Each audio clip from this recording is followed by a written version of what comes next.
So hey, what's up guys, welcome back to our YouTube channel Cosmic Harry, and today's crossover will be amazing. So this is a crossover between Harry Potter and Overlord. So in this story, Harry Potter will get raised by ALBEDO. So if you're new to this channel, please make sure to subscribe just because we are super close for 10k subscribers. So it will be highly appreciated if you subscribe. Now without any further delay, let's get straight to the video. The cauldron was wrong. Harry stared at the instructions on the blackboard, his quill frozen mid-scratch against his parchment. Slughorn had written the steps in his looping cursive. Each letter formed with the self-satisfied flourish of a man who believed himself to be sharing sacred knowledge. Around him, the other sixth-year NEWT students were measuring ingredients with the careful precision of people who had been told this exam would determine their futures. Seamus Finnegan was sweating. Lavender Brown had already knocked over her moonstone powder twice. Ernie Macmillan was muttering the instructions under his breath like a prayer. Draco Malfoy, across the room, was smirking at his own cauldron with the confidence of someone who had probably been brewing potions since he could walk. And the instructions were wrong. Not dramatically wrong. Not obviously wrong. The kind of wrong that only someone who understood the underlying chemistry would notice. The kind of wrong that had been passed down through generations of wizarding textbooks because no one had ever bothered to question why the steps were written that way in the first place.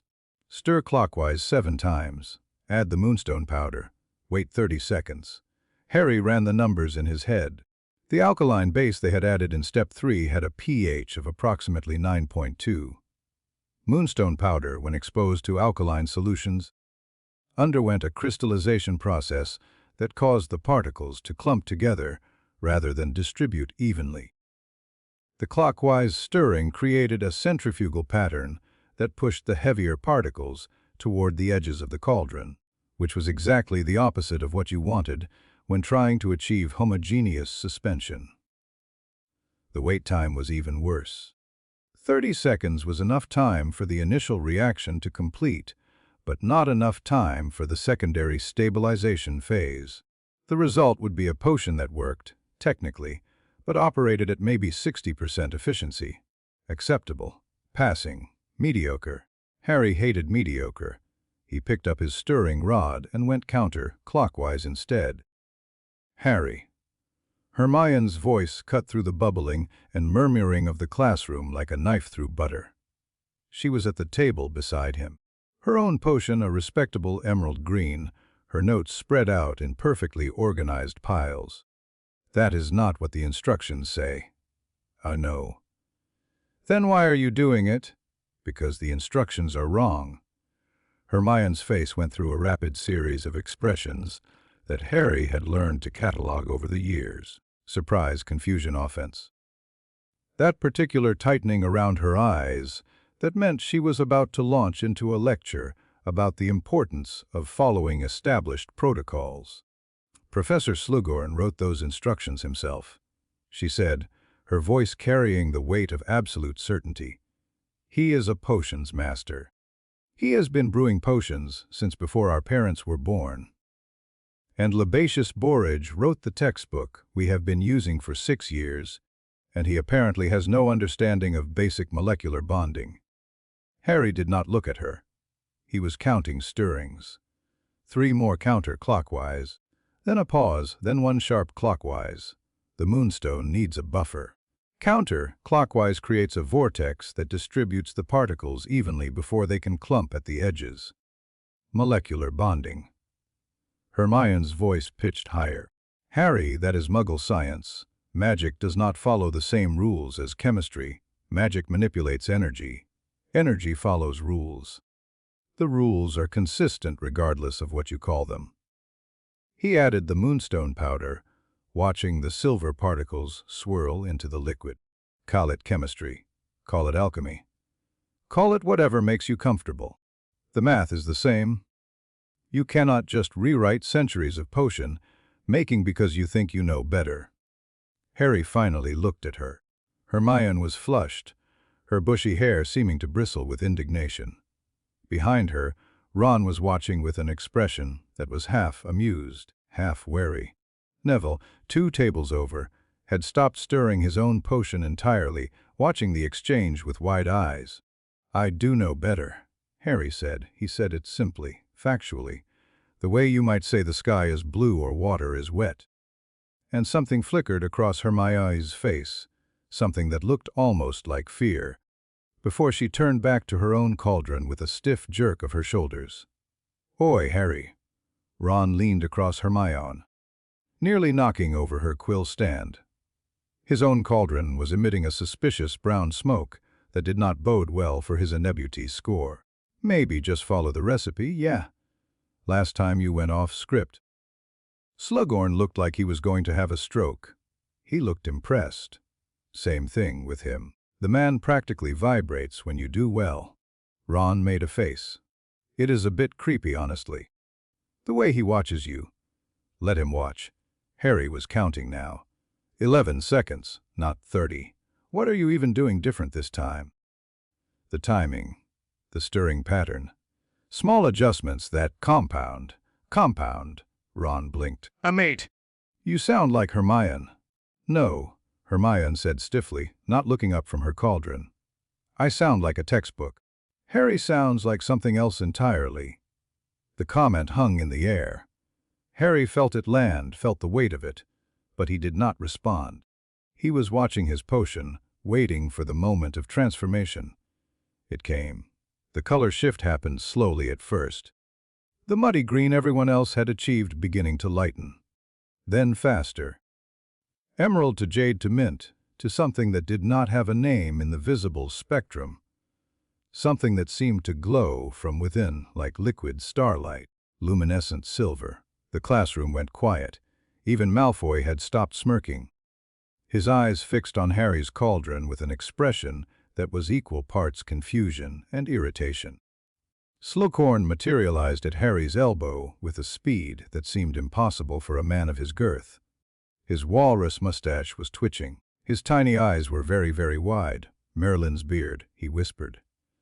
"It is a Wiggenweld potion," Harry said, his voice flat. "That is what it is supposed to look like. But the color, my boy, the luminescence.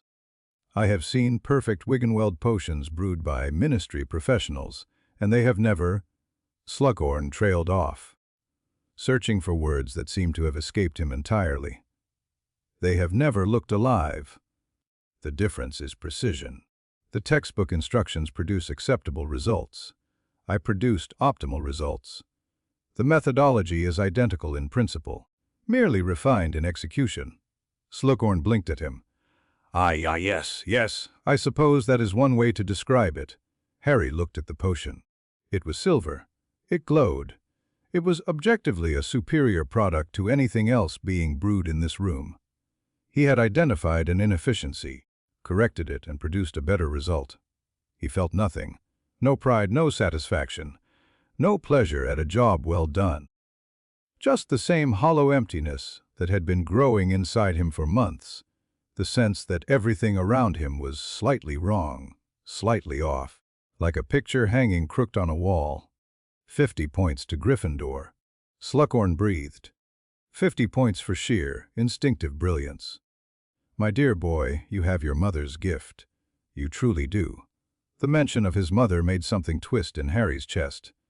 A flash of red hair, a pair of green eyes. A scream that echoed through nightmares he had stopped having years ago, but never quite forgot. His left eye twitched. "Thank you, Professor," he said, "because that was what you were supposed to say." Slughorn beamed and waddled off to examine other cauldrons. Though Harry noticed he kept glancing back, his expression hungry in a way that made Harry's skin crawl. He was already mentally composing another invitation to the Slug Club, Harry knew. Another attempt to add the boy who lived to his collection. "That is not fair." Hermione's voice was barely above a whisper, but Harry heard it clearly. She was not looking at him. She was staring at her own potion, her own perfectly adequate emerald green Wiggenweld potion, her jaw tight with something that was not quite anger. "No," Harry agreed. "It is accurate." Her head snapped toward him. What is that supposed to mean? It means fair is a social construct. Accurate is a measurement.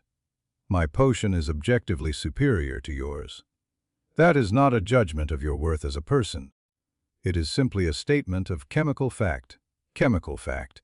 Hermione's voice was dangerously quiet. You sound like a machine, Harry. Do you know that? Sometimes you talk and I have no idea who I am listening to. The words hit harder than Harry expected. He did not let it show. Then maybe you should listen more carefully, he said, and turned away to pack his things. The bell rang. Students began gathering their completed potions, comparing colors, whispering about grades. Harry was already at the door when Ron caught up with him, slightly out of breath from jogging. Bloody hell, Harry. Hold up. Harry slowed but did not stop. How do you even do that? Ron fell into step beside him. Do what? That. Ron gestured vaguely back toward the classroom. The potion theme. The knowing things that are not in the books.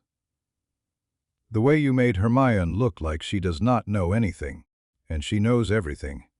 Harry stopped walking. He turned to face Ron, really looking at him for the first time in what felt like weeks. Ron Weasley, his best mate, the first friend he had ever made. Red hair and freckles and easy smiles and an appetite that could rival a small army. Something was wrong with Ron's face. Not physically wrong. The features were the same. But there was something behind his eyes. Something calculating and watchful that did not match the words coming out of his mouth. Like he was wearing a mask that fit almost perfectly but not quite. Harry's eye twitched again. I think, he said slowly. That is how I do it. I think. Ron stared at him for a long moment. Then he laughed, that big easy laugh that Harry had heard 1,000 times. The sound echoed off the dungeon walls, and it was wrong. The pitch was wrong, the timing was wrong, the way Ron's eyes crinkled was wrong. Yeah, well, Ron said, clapping Harry on the shoulder. Try not to think so hard you forget to be human. Yeah. Some of us actually like you. He walked away, heading toward the great hall for dinner. Harry did not follow immediately. He stood in the empty corridor, his hand against the cold stone wall, and thought about masks, about performances, about the way someone could say I like you and mean something else entirely. His stomach growled, not for shepherd's pie or roast chicken or any of the standard Hogwarts fare. His mouth watered for something specific, something he could taste on the back of his tongue even though he could not name it. Crispy, salty, covered in spiced meat and melted cheese. Chili fries. The craving hit him like a punch to the gut. Harry doubled over slightly, one hand on his stomach, his body screaming for a food he had never eaten in his life. It was wrong. It was irrational. It was a biological imperative from some part of himself that he did not understand and could not control. Harry hated losing control. He forced himself upright. He forced his feet to move toward the great hall. He would eat dinner. He would sit with Ron and Hermione. He would perform normalcy until performing became too exhausting to continue. And then he would figure out what the hell was happening to him. Dinner was shepherd's pie. Harry sat in his usual spot at the Gryffindor table, surrounded by noise and laughter and the clatter of silverware. The great hall was full tonight, all 4 house tables packed with students enjoying the end of a long day. Candles floated overhead, casting warm yellow light across the scene. The ceiling showed a clear night sky, stars beginning to emerge as the last traces of sunset faded. Seamus was describing his potion disaster to anyone who would listen, complete with dramatic hand gestures and sound effects that made several first years shrink away from him. He had his arm around Dean, who was trying to sketch despite his friend's constant movement. And then it just exploded. Seamus was saying, his Irish accent thickening with enthusiasm. Like, proper exploded. Not a little poof, but a full-on bend. Slughorn had to vanish the whole thing before it ate through the floor. I swear I saw the stone starting to bubble. Seamus, you literally set everything on fire last week. Dean said, not looking up from the sketch he was working on. A drawing of the Quidditch pitch, from the looks of it. At this point, I think it would be news if you did not have a disaster. It was not fire this time. It was more of a corrosive mist. Very different. Oh, that is so much better. Corrosive mist. Lovely. Can I put that on your tombstone? If I die in a potions accident, I want you to draw a picture of me looking heroic. Maybe with flames in the background. I thought you said it was not fire. Flames are more dramatic than corrosive mist. Neville was trying to convince a first year that the moving staircases had not actually eaten anyone in decades. Though his reassurances were undermined by the way he kept glancing nervously at the ceiling, as if expecting something to come crashing down. The first year, a tiny girl with pigtails, did not look convinced. But what about the rumors? She asked in a small voice. Those are just stories. The staircases are perfectly safe. Mostly. Usually, Neville paused. Just do not stand near the edges and hold on to the railing, and maybe do not use them after midnight. The first year went pale. Ginny walked past, shooting Harry a smile that he returned automatically. She sat down next to Ron, and Harry watched her lean in to whisper something in her brother's ear. Ron's expression shifted just slightly, his eyes flicking toward Harry before looking away. Normal. Everything was normal. Except Harry's plate sat untouched in front of him. And every time he looked at the shepherd's pie, his stomach turned with something that was not quite nausea. You are not eating. Hermione had appeared beside him, her own dinner half finished. Her voice was carefully neutral, but Harry could hear the edge beneath it. Still upset from potions. Still off balance from the conversation after. I am not hungry. You barely ate breakfast either. Or lunch yesterday, or dinner the night before. She sat down across from him, her eyes sharp and assessing. Harry, when was the last time you actually finished a meal? He thought about it. The answer was uncomfortable. I have been busy. Busy doing what? You do not study with us anymore. You do not come to DA meetings. Ron said you have been disappearing at night and not coming back until dawn. Hermione leaned forward, her voice dropping so the surrounding students could not hear. We are worried about you. We. Harry looked past her to where Ron was sitting several seats down, engaged in a conversation with Ginny that seemed slightly too animated. His hands were moving a lot. His laugh was too loud. Is that what he told you? That he is worried? He is your best friend. Of course he is worried. Worried. Harry tested the word, turning it over in his mind. What exactly does Ron think is wrong with me, Hermione? What have the two of you decided when you talk about me behind my back? Hermione's face flushed. We do not talk about you behind your back. You just told me Ron reported my sleeping habits to you. That sounds like talking about me when I am not present. Which is, by definition, behind my back. That is not what I meant, and you know it. Do I? Harry finally looked at her properly, meeting her eyes. Brown eyes. Intelligent eyes. Eyes that had seen him at his worst and supposedly still cared about him. I am not sure I know anything about either of you anymore. I am not sure I ever did. The words hung in the air between them. Hermione's flush deepened, then faded entirely, leaving her pale. Harry, she said quietly. What happened to you? He did not answer. Instead, he stood up, leaving his untouched dinner on the table. I am going to the library, he said. Do you want company? No.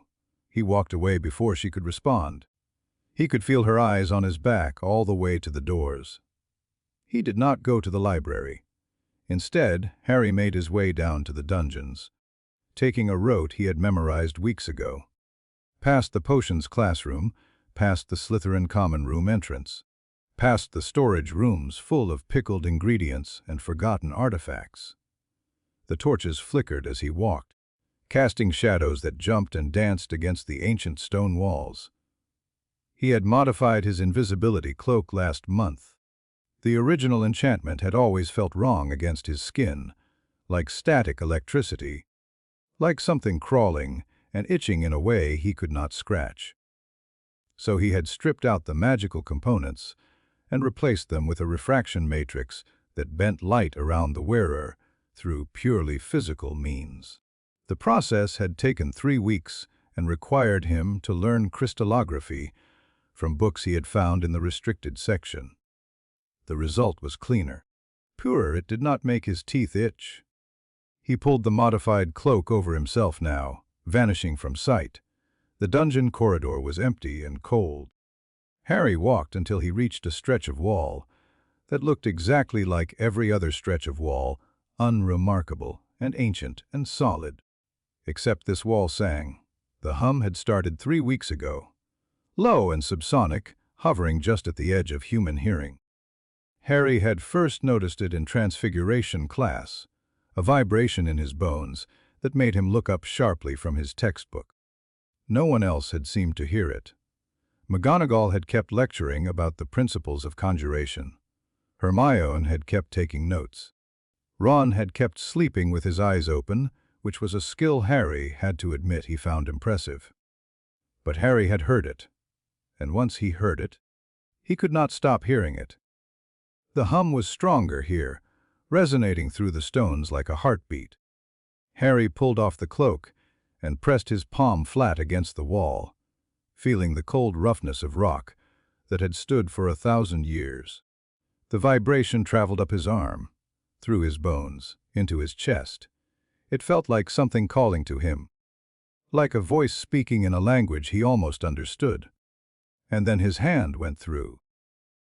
Harry yanked his arm back with a gasp that echoed off the walls. His heart slammed against his ribs hard enough to hurt. His fingers were tingling, pins and needles racing up past his wrist, past his elbow. He stumbled back, staring at the wall, which was solid and real and definitely not something a human hand should be able to phase through. "What the hell?" he breathed. His voice sounded strange in the empty corridor, thin, scared. Harry did not do scared. Harry had faced Voldemort 4 times and survived. Harry had watched Cedric die and kept fighting. Harry had been tortured in a graveyard and held a dead friend and walked back into battle anyway. Harry was the boy who lived, and the boy who lived did not gasp in empty dungeons, because his hand did something impossible. Except his hand had done something impossible, and his heart was still racing. And somewhere deep in his chest, in a place he had been trying to ignore for months, something was screaming that this was only the beginning. He reached out again. Slower this time. His fingertips touched stone, solid, real. He pressed harder, waiting for that moment of give, that impossible yielding. Nothing. The wall was just a wall, but it had not been. For 1 second, one impossible second, his hand had passed through solid rock like a ghost, like something that was not entirely human. His left eye twitched so hard it almost closed. Harry forced himself to focus, to observe, to analyze. He pulled out his wand and cast a quiet lumos, the light revealing details that had been hidden in shadow. There, at the base of the wall, half covered by centuries of grime and dust, was a symbol, etched into the stone. Circular, with geometric lines radiating from a central point. The proportions followed a mathematical sequence that Harry could calculate instinctively. Phi, the golden ratio. A ratio that appeared throughout nature, throughout mathematics, a ratio that felt right in a way that magical runes never did. He knew this symbol. He did not know how, but he knew it. The shape resonated with something inside him, something that had been sleeping for a very long time. You walk like you are calculating the structural integrity of the floor. Harry spun so fast he almost fell. His wand came up, the lumos flaring bright enough to illuminate the entire corridor, and standing 10 feet away, her arms crossed over her chest and her expression completely unreadable, was Daphne Greengrass. Slytherin robes. Blonde hair pulled back in a severe ponytail. Pale blue eyes that caught the wand light and seemed to glow with it. She was taller than he remembered, or maybe she had always been this tall, and he had never paid attention. Greengrass. Harry did not lower his wand. "What are you doing here?" "Observing." She did not seem bothered by the wand pointed at her face. Most people flinched when Harry pointed his wand at them. Daphne Greengrass did not even blink. "You have been coming down here every night for 3 weeks. Always at the same time. Always to this exact spot. I wanted to know why. You have been watching me. I have been noticing patterns. There is a difference." She took a step closer, her footsteps barely making a sound on the stone floor. "You are not like the others, Potter. You know that, do you not? You pretend, but the pretense is slipping. That little stunt in potions today. The way you look at people like they are problems to be solved rather than humans to be understood. The fact that you are down here in the middle of the night, touching walls and muttering calculations. I do not mutter. You were running arithmetic sequences out loud, 5th level complexity, if I am not mistaken. I recognize some of them from my family's library. Another step." She was close enough now that Harry could see the faint freckles scattered across her nose, almost invisible against her pale skin. "The Greengrass family has produced 3 unspeakables in the last century. I know what genius looks like, Potter, and I know what isolation looks like. I am not isolated. You are surrounded by people who cannot understand you and cannot begin to try. You are the loneliest person in this castle." Her voice was flat, matter of fact, like she was reciting statistics rather than dissecting his psyche. "I know because I am the second loneliest." Harry stared at her. The wand in his hand was starting to waver, his arm tired from holding it up so long. He lowered it slowly. "What do you want, Greengrass?" "Daphne?" "What?" "My name is Daphne. If we are going to have this conversation, you might as well use it." She moved past him, closer to the wall, her eyes finding the symbol immediately. Interesting. Not runic, not Norse, not Celtic, not Sumerian, not even Egyptian. The geometry is wrong for any known magical tradition. Where did you find this? I did not find it. I noticed it. There is a difference. Finding implies searching. I was not searching for anything. I heard a sound. I followed it. The symbol was already here. Daphne traced the carved lines with one finger, careful not to actually touch them. Her nails were painted a dark blue, almost black. "Describe it." "A hum, subsonic, approximately 18 hertz, though it fluctuates between 17 and 19 depending on atmospheric conditions." Harry moved beside her, his earlier fear fading into analytical curiosity. "Can you hear it?" Daphne was quiet for a moment. Her head tilted slightly, as if she was listening for something just out of reach. The torchlight flickered across her features, casting shadows that made her look older than 17. "No," she said finally. "I cannot." "Then why are you here?" "Why have you been watching me?" "Because I have been watching you hear it." She turned to face him, and there was something in her expression that Harry could not quite read. Something cautious but curious. Something hungry. Whatever frequency you are detecting, it affects you visibly. Your breathing changes. Your pupils dilate. Your posture shifts toward the source like a compass finding north. You do not even realize you are doing it. But I notice. I always notice. Why? Because I am curious. Because in 6 years at this school, I have never seen anyone who interests me. And because I have questions that I think you might be able to answer. What kind of questions?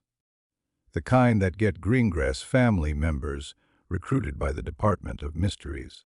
The kind that most people are too afraid or too stupid to ask. She met his eyes, and for the first time, Harry saw something behind her cold facade. Something that matched the hollow space inside his own chest.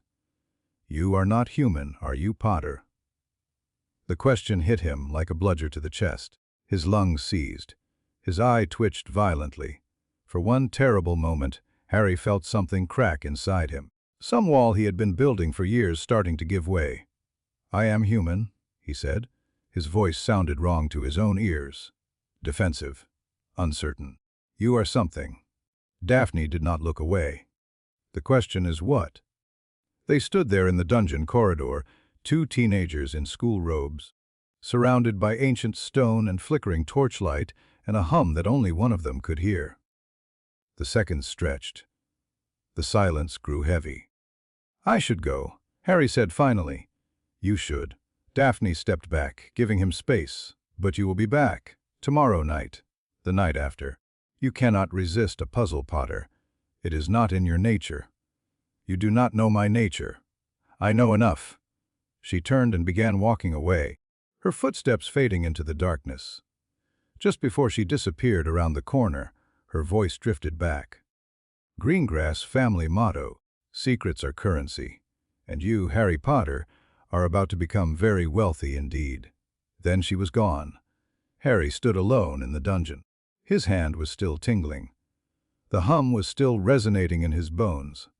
And somewhere in the back of his mind, a voice that sounded almost, but not quite like his own, was whispering that everything he thought he knew about himself was wrong. He returned to Gryffindor Tower just after midnight. The common room was nearly empty, only a few seventh years still awake, hunched over textbooks by the dying fire.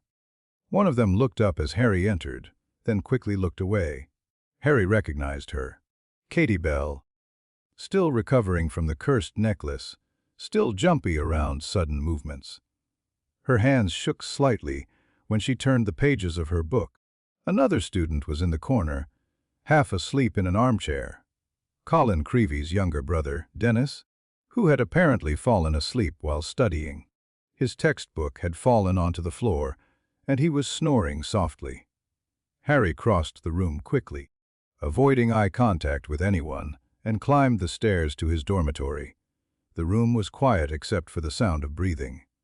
5 four-poster beds. 5 teenage boys who had shared this space for 6 years now. Dean's sketches were pinned above his bed, a college of friends and Quidditch plays, and abstract designs. Seamus had a poster of the Kenmare Kestrels on his wall, slightly singed around the edges. Neville had plants on his windowsill, small pots of things that occasionally moved on their own. Ron was already asleep, or at least pretending to be. His curtains were drawn, his breathing slow and even. Harry paused by his friend's bed for a moment, listening, and thought about masks and performances and the wrongness he had seen in Ron's face at dinner. 6 years. They had been friends for 6 years. Harry remembered meeting Ron on the Hogwarts Express, remembered sharing sweets and talking about Quidditch and feeling, for the first time in his life, like he might actually belong somewhere. Ron had been his first real friend, his best friend, the person who had stood by him through everything. Except something had changed. Harry could not pinpoint when it had started, but looking back now, he could see the pattern. The way Ron's smile sometimes did not reach his eyes. The way he always seemed to be watching, waiting, reporting back to someone. The way his questions never quite felt like genuine curiosity. Maybe it had always been this way. Maybe Harry had been too desperate for friendship to notice. He pulled back the curtains of his own poster and sat down on the mattress. The sheets were cool against his hands. Outside the window, the moon was rising over the lake, casting silver light across the water. Under his pillow, exactly where he had left it, was the device he had been building. It looked like a sneakoscope that had been attacked by a particularly aggressive owl, then reassembled by someone with a very different understanding of how things should fit together. Harry had gutted the original detection mechanisms and replaced them with a circuit board of his own design. Using copper wire salvaged from broken artifacts and crystalline components he had grown in an empty classroom over the course of 2 months. The crystals had been the hardest part. Growing them required precise temperature control and specific mineral solutions that he had had to synthesize from scratch using supplies he had ordered through Owl Post under a fake name. The process had taken weeks of trial and error, of failed attempts and adjustments, and sleepless nights spent monitoring growth patterns. He called it a spectral analyzer. It detected energy frequencies across the full electromagnetic spectrum, plus several frequencies that did not technically exist according to Muggle science. The result was ugly. Functional, but ugly. Harry activated the device. The crystalline display flickered to life, projecting a three-dimensional map of energy signatures within a 50-meter radius. Hogwarts exploded into color. Layers of enchantments and wards and residual spell energy created a tapestry that would have overwhelmed anyone else. Thousands of magical signatures overlapping and interweaving in patterns that had developed over 1,000 years. Harry filtered them out. It was like adjusting the tuning on a radio, finding the right frequency among the static. He had been practicing this for weeks, learning to sort through the noise. Beneath the magic, hidden like a heartbeat under music, was something else. A single line of energy, unwavering and strong, descending from Gryffindor Tower through the castle, through the foundations, pointing straight down into the earth. Undertown. The word appeared in his mind with absolute clarity. Not a thought. Not a memory. A knowing, as if someone had whispered it directly into his brain. Undertown, a place beneath. A city hidden. Refugees and guardians and ancient pacts made before magic had a name. Harry did not know where the knowledge came from. He did not know why he was so certain. But he was. Somewhere beneath Hogwarts, beneath the lake. Beneath everything he had ever known, there was a world waiting to be discovered. And something in his blood was calling him home. His eye twitched one final time, then stopped. Harry turned off the spectral analyzer and reached under his pillow again. His fingers found the small metal cube he had retrieved from his Gringotts vault last month, hidden in a compartment the goblins swore did not exist. The memory of that day was still sharp. He had gone to Gringotts to withdraw money for school supplies, a routine visit that should have taken 10 minutes. But something had pulled him deeper into the vault. Past the piles of gold and the old furniture and the dusty artifacts that had belonged to his parents. His hand had found a seam in the stone wall that should not have been there, had pressed a spot that seemed to glow faintly in his peripheral vision. The compartment had opened. Inside was the cube, a data cube, cold to the touch, always cold, no matter how long he held it. The surface was covered in the same geometric patterns as the symbol in the dungeon, the same mathematical ratios that felt right in ways magic never did. Harry turned the cube over in his hands, watching the way the faint light from the window played across its surface.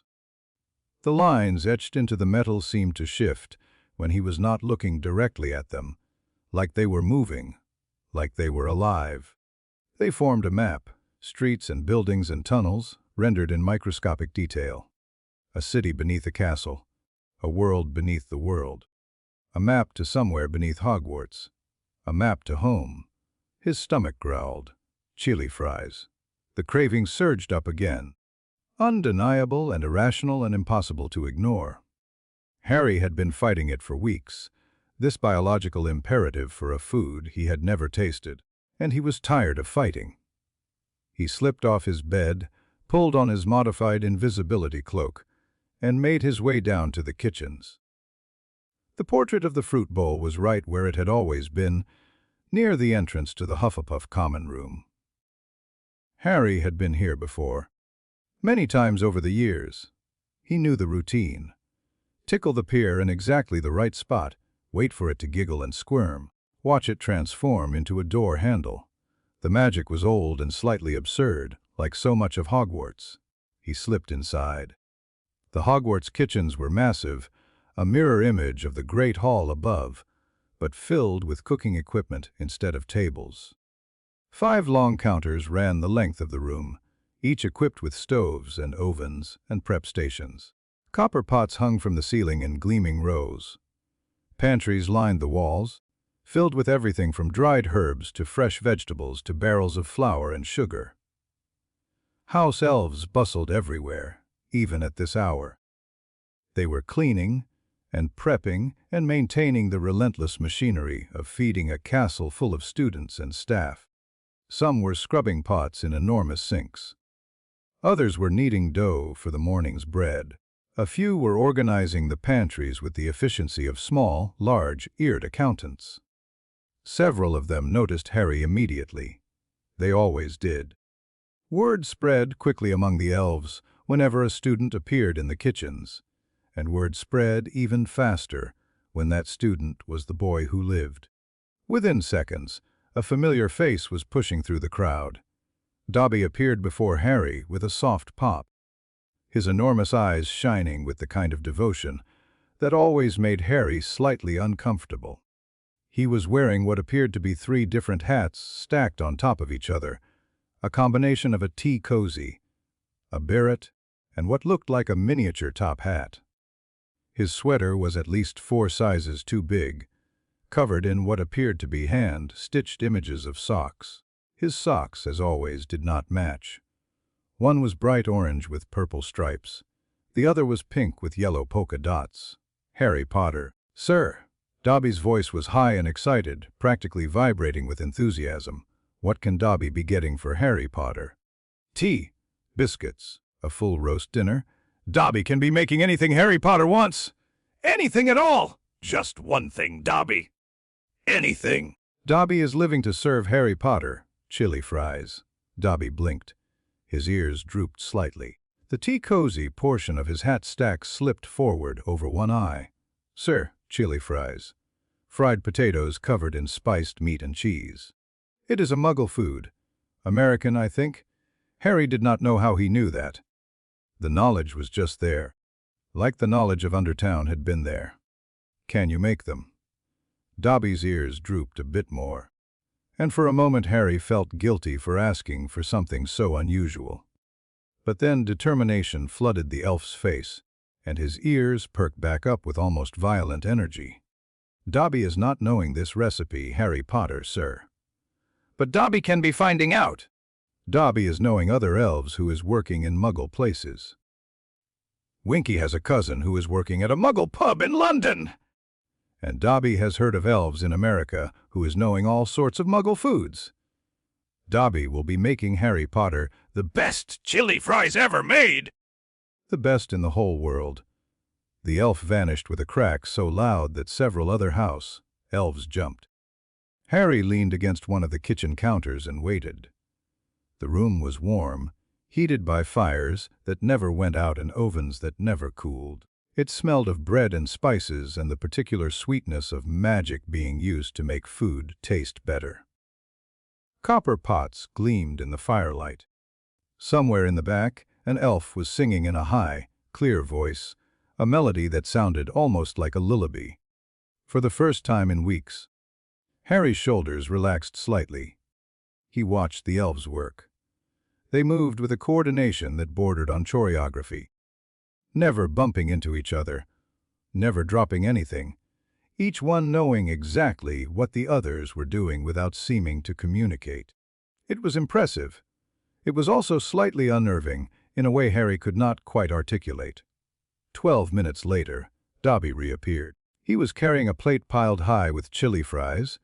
They were perfect, golden and crispy, covered in seasoned meat and cheese that stretched when Harry picked up the first piece. The smell hit him like a physical force, making his mouth water and his stomach clench with anticipation. He brought the first fry to his mouth. He took a bite. His eyes closed. For one perfect moment, there was nothing else. No puzzles, no questions, no humming walls or impossible symbols or friends who felt like strangers. There was just this crispy potato, spiced meat, melted cheese, salt and heat and fat, and everything his body had been craving for weeks without understanding why. It tasted like coming home. "Good?" Dobby asked anxiously. Harry opened his eyes. The elf was watching him with an expression of desperate hope, his hands wringing in front of him. "Perfect," Harry said. "Absolutely perfect." Dobby beamed so bright that Harry was briefly worried his face might split in half. Harry ate the entire plate. Then he asked for another. Dobby was delighted. By the time he returned to the dormitory, dawn was breaking over the mountains outside. Harry lay in his bed, his stomach full for the first time in weeks, his mind still racing despite his exhaustion. The symbol in the dungeon. The spectral analyzer pointing down. Daphne Greengrass and her two sharp eyes and her questions about what he was. The craving that should not exist. The wall that should not have yielded. The cube that held a map to a city he had never seen but somehow knew existed. Variables. All of them were variables in an equation he was only beginning to understand. And Harry had spent his entire life solving equations. He closed his eyes. In his hand, the data cube was cold against his palm. Tomorrow, he would go back to the dungeons. He would find the symbol again. He would figure out how he had phased through solid stone and what it meant.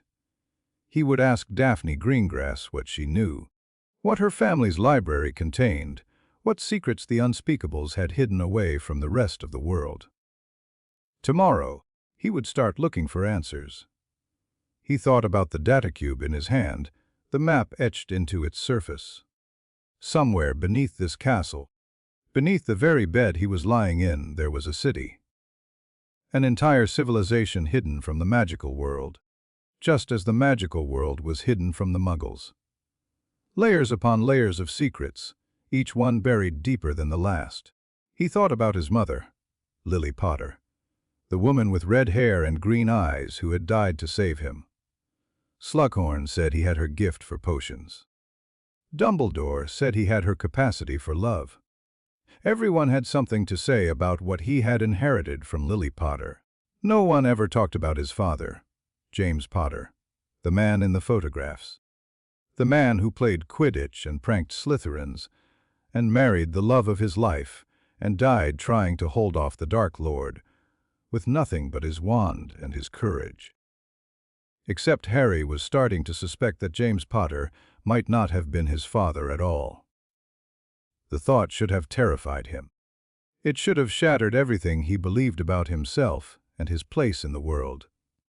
But instead, it felt like the first thing that had made sense in months. A piece of the puzzle finally clicking into place. He was not human. Or at least, he was not entirely human. Something in his blood was different, was other, was calling him toward a city beneath the earth and a truth that had been hidden from him his entire life. But for now, he slept. And in his dreams, he walked through streets made of light, past buildings that hummed with frequencies only he could hear, toward a voice that was calling his name in a language he almost understood. The voice was familiar. The voice sounded like his own. Beneath the castle, in the darkness where no light had shone for 1,000 years, something ancient felt his dreams and smiled. It would not have to wait much longer. The hair was awakening. Harry had not slept in 36 hours.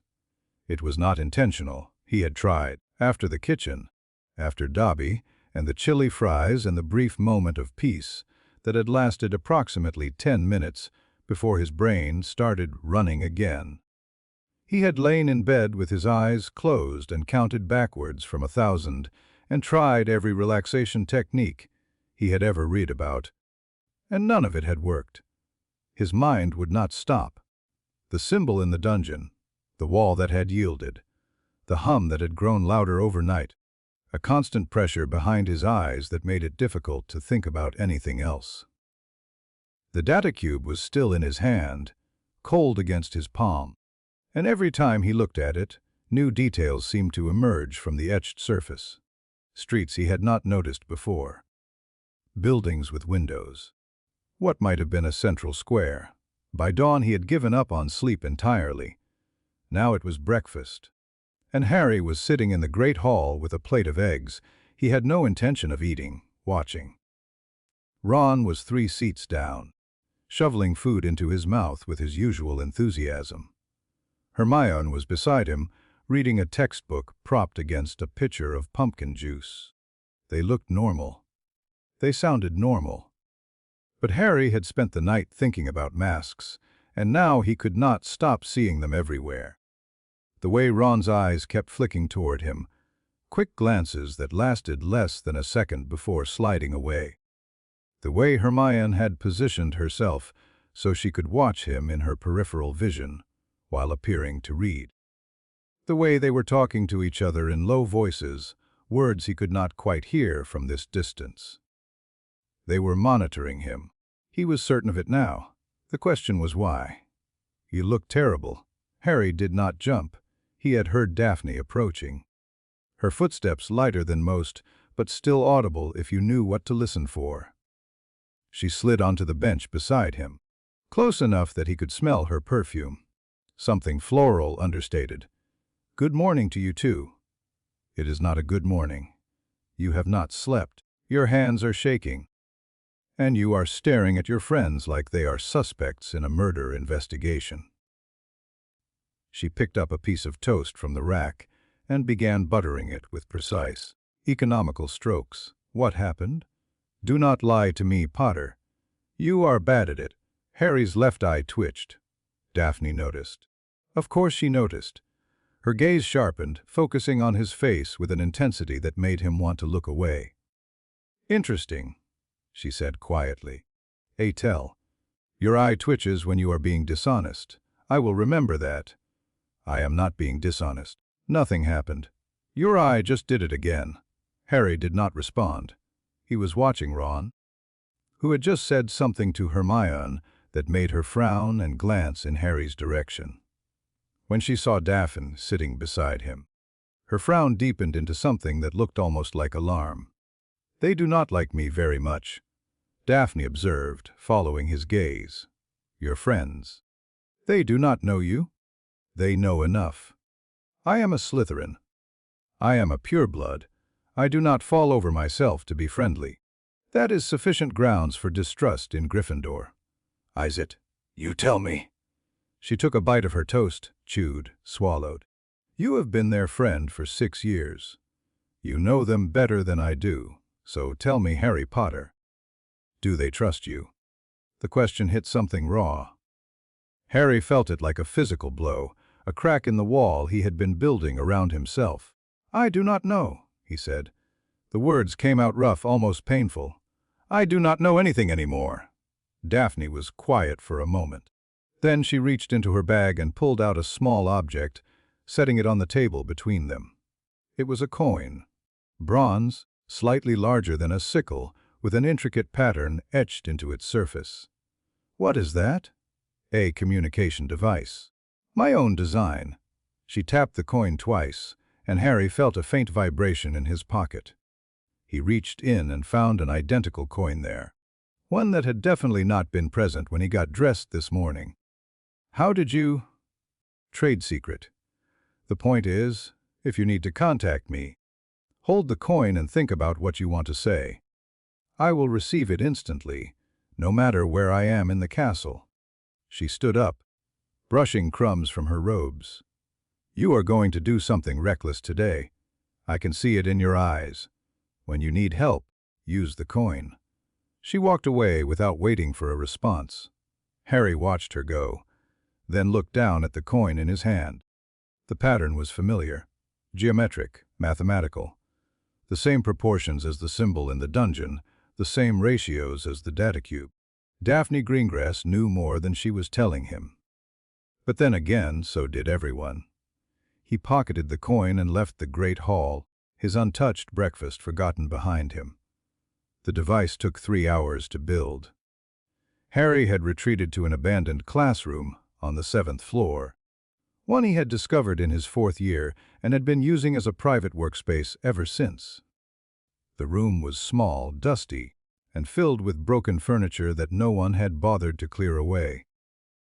More importantly, it was unplottable, hidden behind a portrait of a sleeping wizard who only responded to passwords spoken in Parseltongue.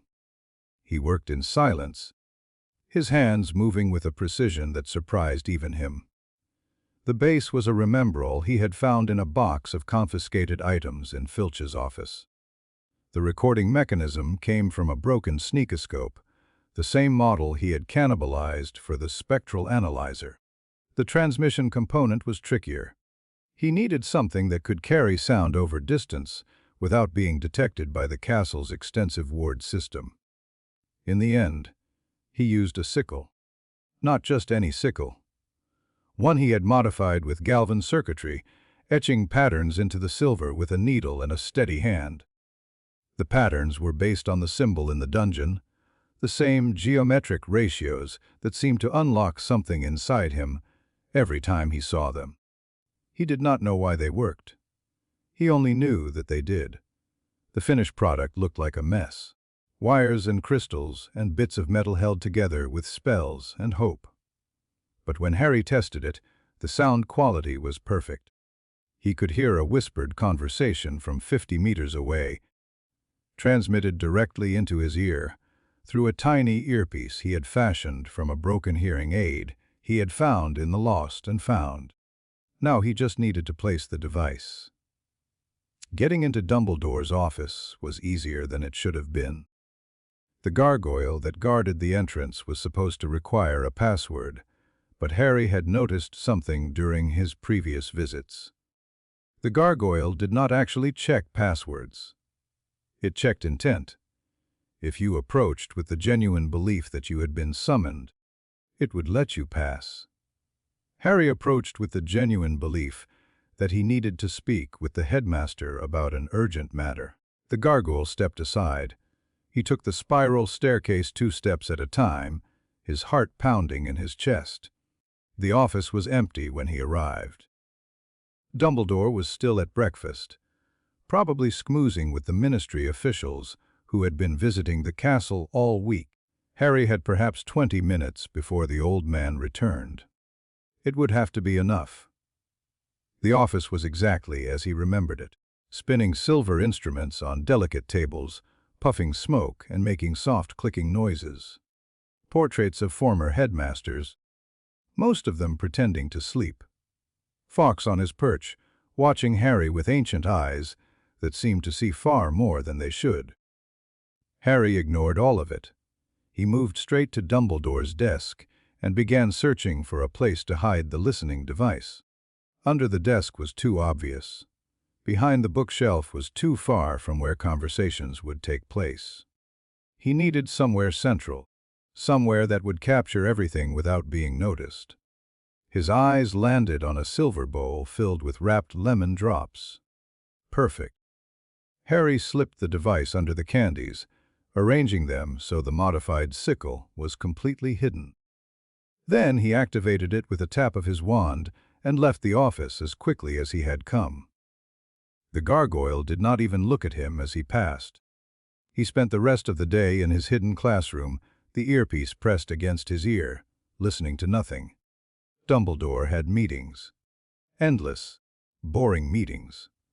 Ministry paperwork that seemed to involve reading numbers aloud for no apparent reason. A conversation with McGonagall about a disciplinary issue involving 2 third years, and an unauthorized duel that had left one of them with tentacles growing out of his ears. Flitwick stopped by to discuss the Ravenclaw Quidditch team's practice schedule. Snape appeared briefly to complain about the quality of the potion's ingredients being delivered this semester. Boring. Mundane. Nothing that explained why Harry felt like his entire life was a lie. He was starting to think he had made a mistake, that there was nothing here, that his paranoia had finally gotten the better of him, when the door to the office opened again. "Thank you for coming on such short notice." Dumbledore's voice wary but businesslike. "Please have a seat." Footsteps. 2 sets. The scrape of chairs being pulled across stone. "Is it secure?"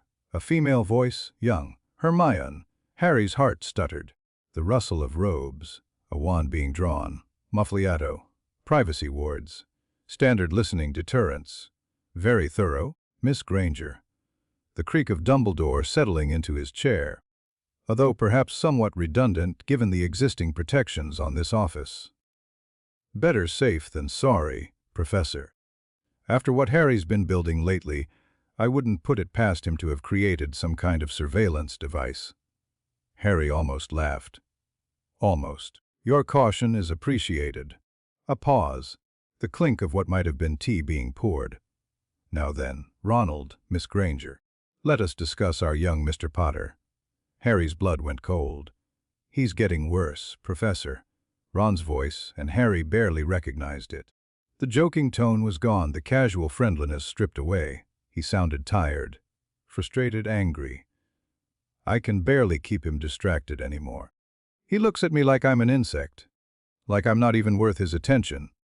Last week, I tried to get him to play chess, and he just stared at me for 10 seconds without blinking, and then walked away. Didn't say a word. His social effect has always been somewhat muted, Hermione said, clinical and precise. But you're right, it's worsening. In potions yesterday, he rewrote Slughorn's formula. Not just adjusted it. Completely rewrote it from scratch in his head in under 30 seconds. The results were unprecedented. The potion glowed, Professor. Actually glowed. Slughorn nearly had a heart attack. I heard about that incident.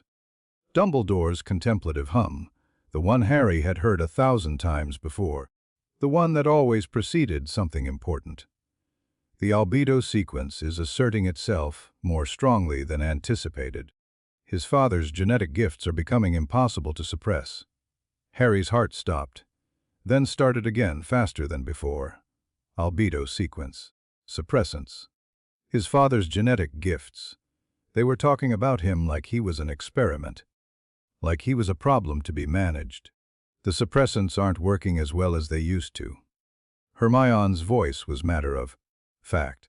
Like she was discussing a malfunctioning piece of equipment rather than poisoning her supposed best friend. He's building up a tolerance. I've been putting them in his pumpkin juice every meal, exactly as instructed, but he's barely eating now. He barely drinks. It's like his body knows. Like he's developed some kind of instinctive resistance.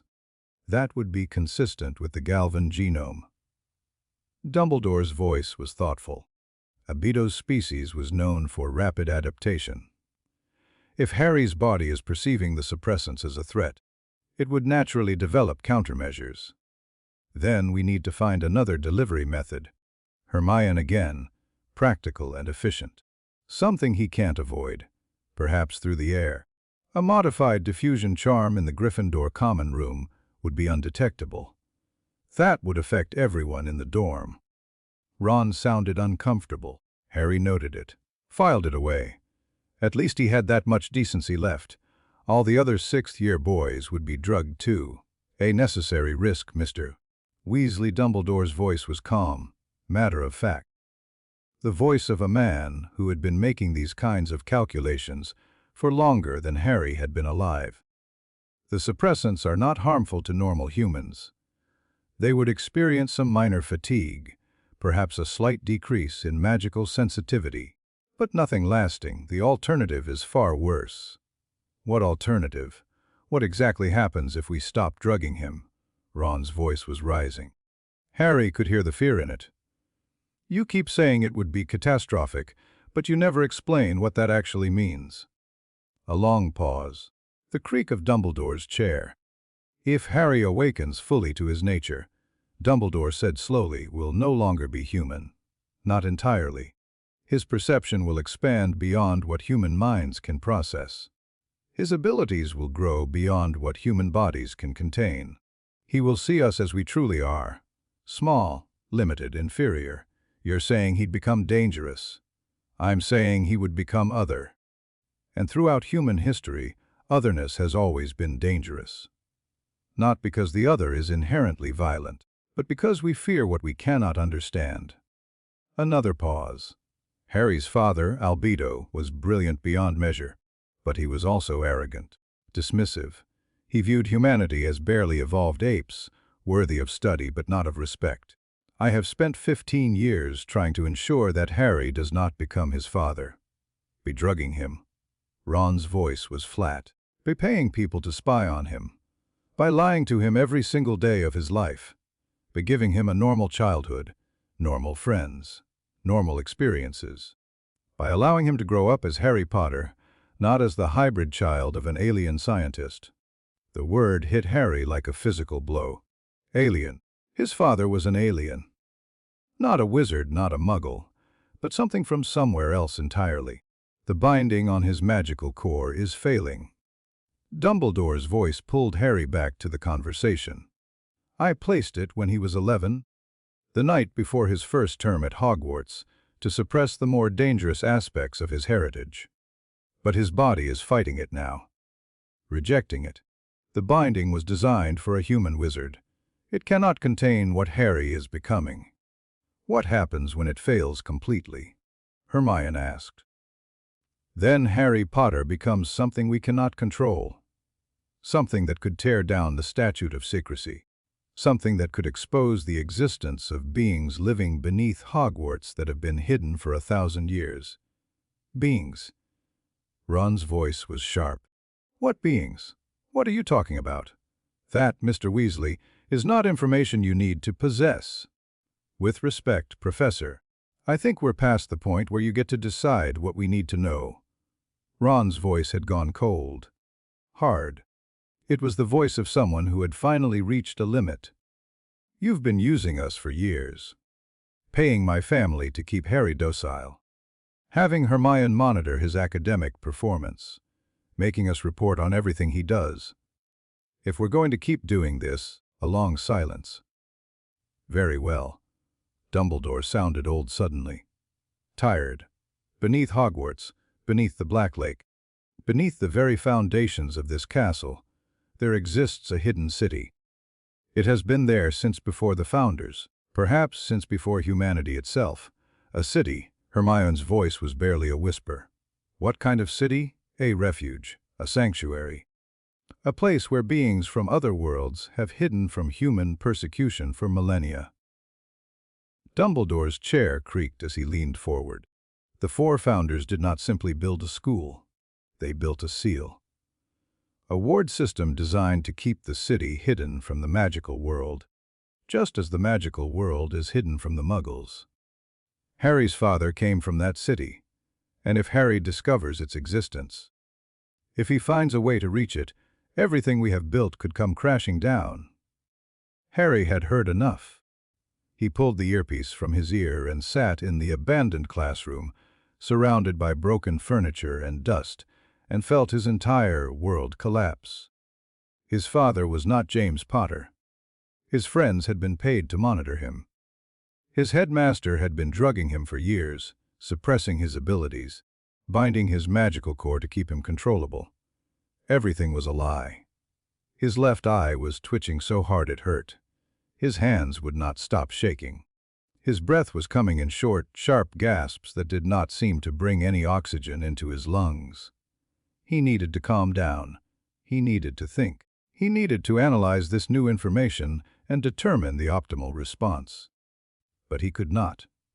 For the first time in his life, his brain refused to cooperate.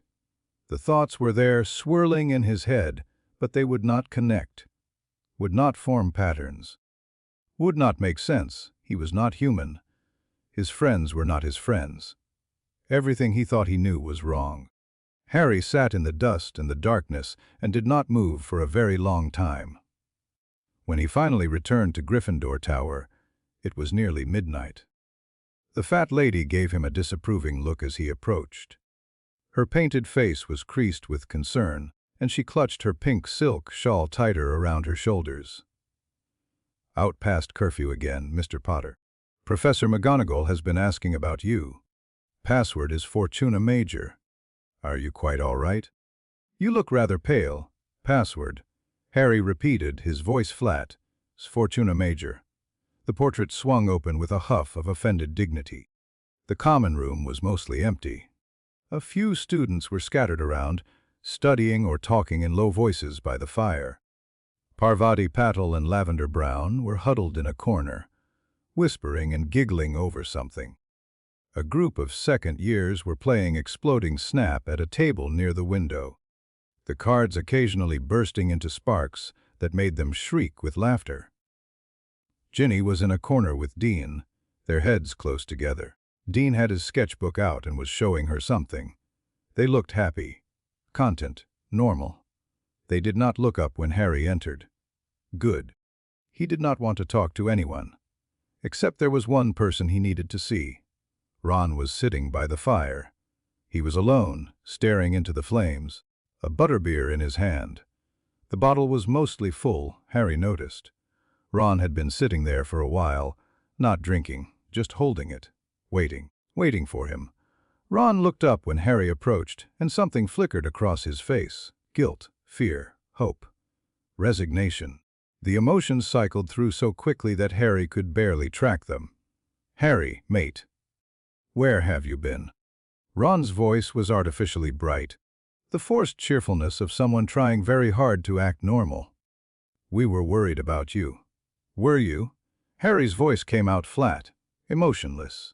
He had spent the past several hours building a wall around himself, forcing his feelings into a box where they could not interfere with what he needed to do.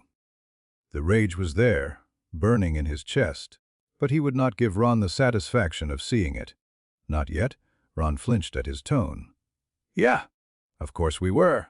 Hermione's been looking all over for you. She said you missed all your classes today.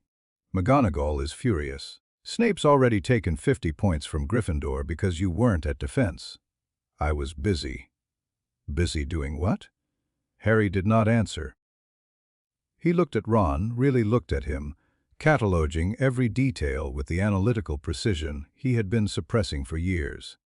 The red hair that needed a cut, falling into his eyes. The freckles scattered across his nose, more prominent now after a summer of Quidditch in the sun.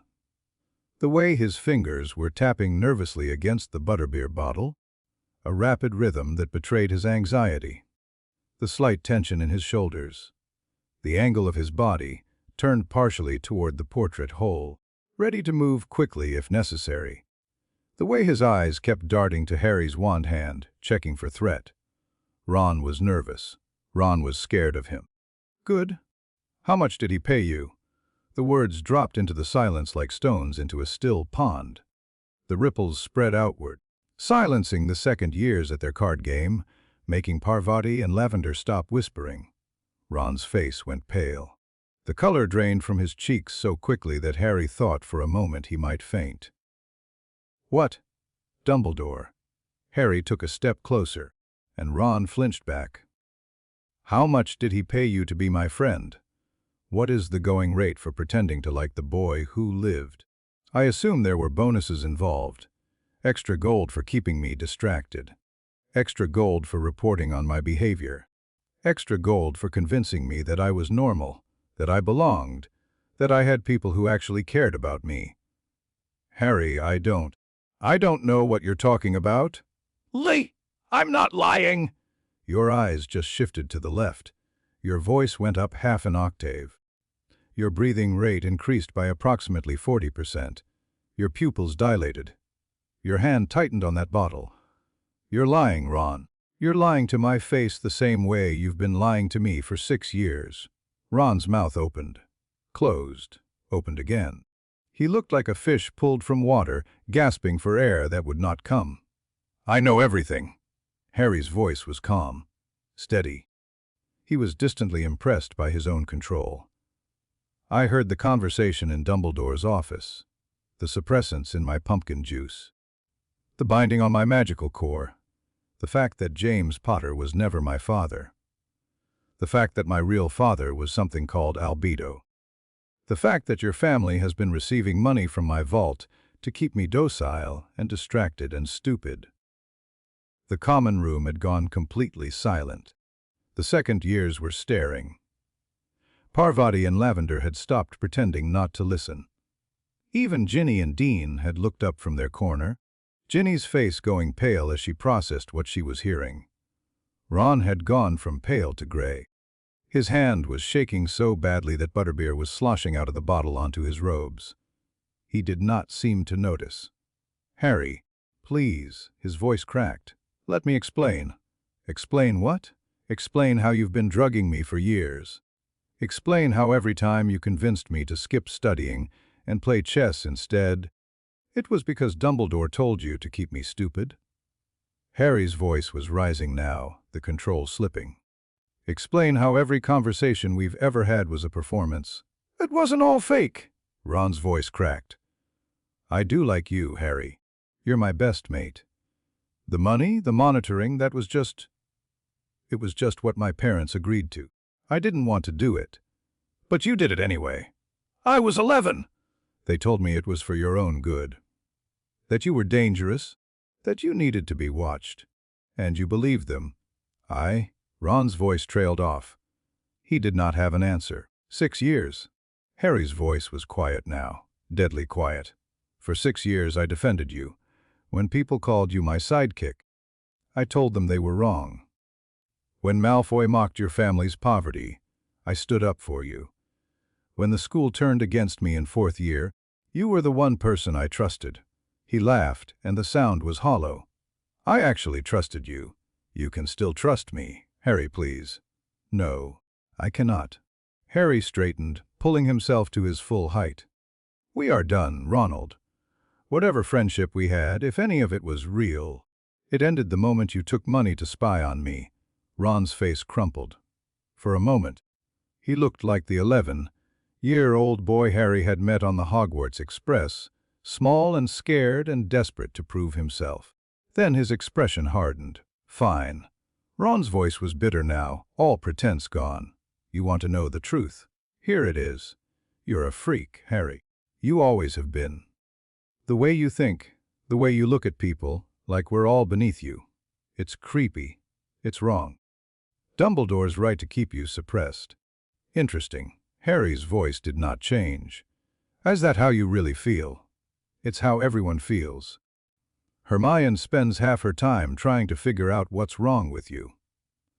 Ginny used to have a crush on you, but even she's noticed that you're off.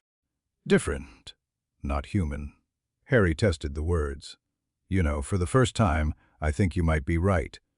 Ron's eyes widened. His hand went to his wand. Harry did not move. What are you going to do? Ron's voice was shaking. Curse me? Prove them all right about you. No. Harry shook his head slowly. I'm not going to curse you, Ron. I'm not going to hurt you. I'm simply going to leave. He turned toward the stairs. Don't you dare walk away from me. Ron's voice was high now, cracking with emotion. We're not finished. Harry kept walking. Stoopfie! The spell hit Harry in the back. Or at least it should have. Instead, it bounced off with a sound like a hammer striking metal, ricocheting into a wall and leaving a scorch mark on the stone. Harry turned slowly. His skin was different. Harder. The place where the spell had struck gleamed in the firelight. A patch of diamond, hard crystal spreading across his shoulder blade, visible through the hole the spell had burned in his robes. Ron's face went white. His wand dropped from nerveless fingers. What the bloody hell? I told you. Harry's voice was calm. Too calm. I'm not human. The crystal was spreading. He could feel it, crawling across his skin like armor, responding to the threat, protecting him from harm. It felt natural, right? Like this was what his body was always supposed to do. He forced it back. Pushed the transformation down through sheer will, watching the diamond fade back to flesh. It hurt, like forcing a dislocated joint back into place, but he did not show it. Ron was still staring at him, frozen in shock. I'm going to leave now, Harry said quietly. I suggest you don't try to stop me. He walked out of the common room. The portrait hole swung shut behind him, cutting off Ron's voice mid-cry. The astronomy tower was empty. Harry had climbed all the way to the top, past the telescopes and the star charts and the spots where couples went to be alone. The stairs seemed endless tonight, spiraling upward through the darkness, and by the time he reached the observation platform, his legs were burning and his breath was coming in short gasps. He did not care. The exhaustion felt good, real, something to focus on besides the chaos in his head. The wind was brutal up here, cold and sharp, cutting through his robes like they were not there. November in Scotland, and the temperature had dropped to near freezing. Harry's fingers were going numb, his nose was running, his ears ached from the constant assault of the wind. He did not care about that either. The cold felt clean, honest, unlike everything else in his life. He sat on the edge of the tower, his legs dangling over the side. 100 feet of empty air between him and the courtyard below. If he fell, he would die. It was a simple fact, a mathematical certainty. For some reason, the simplicity of it was comforting. Hogwarts spread below him, a jumble of rooftops and towers and lit windows. He could see the greenhouses glowing in the distance. Professor Sprout, probably still tending to some nocturnal plant that needed attention at midnight. He could see the Quidditch pitch, empty and dark. The goal posts like skeletal fingers reaching toward the sky. He could see the black lake gleaming like obsidian under the stars. The surface perfectly still, revealing nothing of what might lurk beneath. Beyond the castle, the forbidden forest stretched toward the horizon. A mass of shadows that seemed to breathe and shift in the moonlight. Somewhere in there were centaurs and acromantulas and things without names. Dangerous things, alien things. Things that might not be so alien to him after all. Harry laughed at the thought, a bitter sound that was immediately torn away by the wind. Somewhere beneath all of it, there was a city, Undertown. Full of beings that Dumbledore had mentioned, beings that had been hidden for 1,000 years, beings that his father had come from. His father, ALBEDO, not James Potter with his messy black hair and his Quidditch trophies and his apparently fake photographs. ALBEDO, whatever that meant. Something not human. Something that had seen humanity as inferior and had left him behind without a second thought.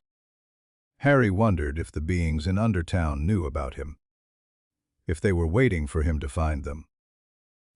If they would accept him when everyone else had rejected him. If they would look at him and see something other than a weapon to be controlled or a threat to be suppressed. I thought I might find you here. Harry did not turn. He had heard Daphne's footsteps on the stairs 5 minutes ago, had tracked her progress all the way up the tower by the sound of her breathing and the rhythm of her steps. She moved quietly, more quietly than most. But his senses had sharpened in the past few weeks, in ways he was only beginning to understand. How did you know where to look? The coin. She moved to stand beside him, her robes whipping in the wind. She had not bothered with a cloak, and her pale skin was already going pink from the cold. It has a tracking function built into the enchantment. I can find it anywhere in the castle. Convenient. Practical. She paused, looking down at him with those pale blue eyes that seemed to glow in the starlight. You should not be sitting so close to the edge. If you fell, I would die. Harry shrugged. It would be quick, at least. Quicker than betrayal. Quicker than finding out your entire life is a lie. Daphne was quiet for a moment.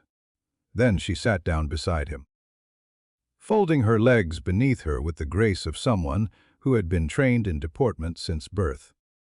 Her shoulder brushed against his, warm even through the fabric of their robes. You confronted Weasley. It was not a question. Yes, I heard. Half the castle heard, apparently. Lavender Brown has been telling everyone who will listen about the dramatic confrontation in the Gryffindor common room. She's already embellished it significantly. By tomorrow, the story will involve dueling and explosions and probably a dragon. Harry laughed despite himself. It was a small sound, almost lost in the wind, but it was real. What actually happened? Daphne asked. So Harry told her. Everything. The listening device and how he had built it. The conversation in Dumbledore's office that had shattered everything he thought he knew. The suppressants and the binding and the truth about his father. The confrontation with Ron, the words that had cut deeper than any curse. The spell that had bounced off his skin like nothing. He told her about the diamond armor that had spread across his back. The way his body had transformed to protect itself without any conscious input from him. He told her about Ron's face when he saw it, the terror in his eyes, the way he had called Harry a freak and meant it. He told her about walking away and feeling nothing. Nothing but cold. Daphne listened without interrupting.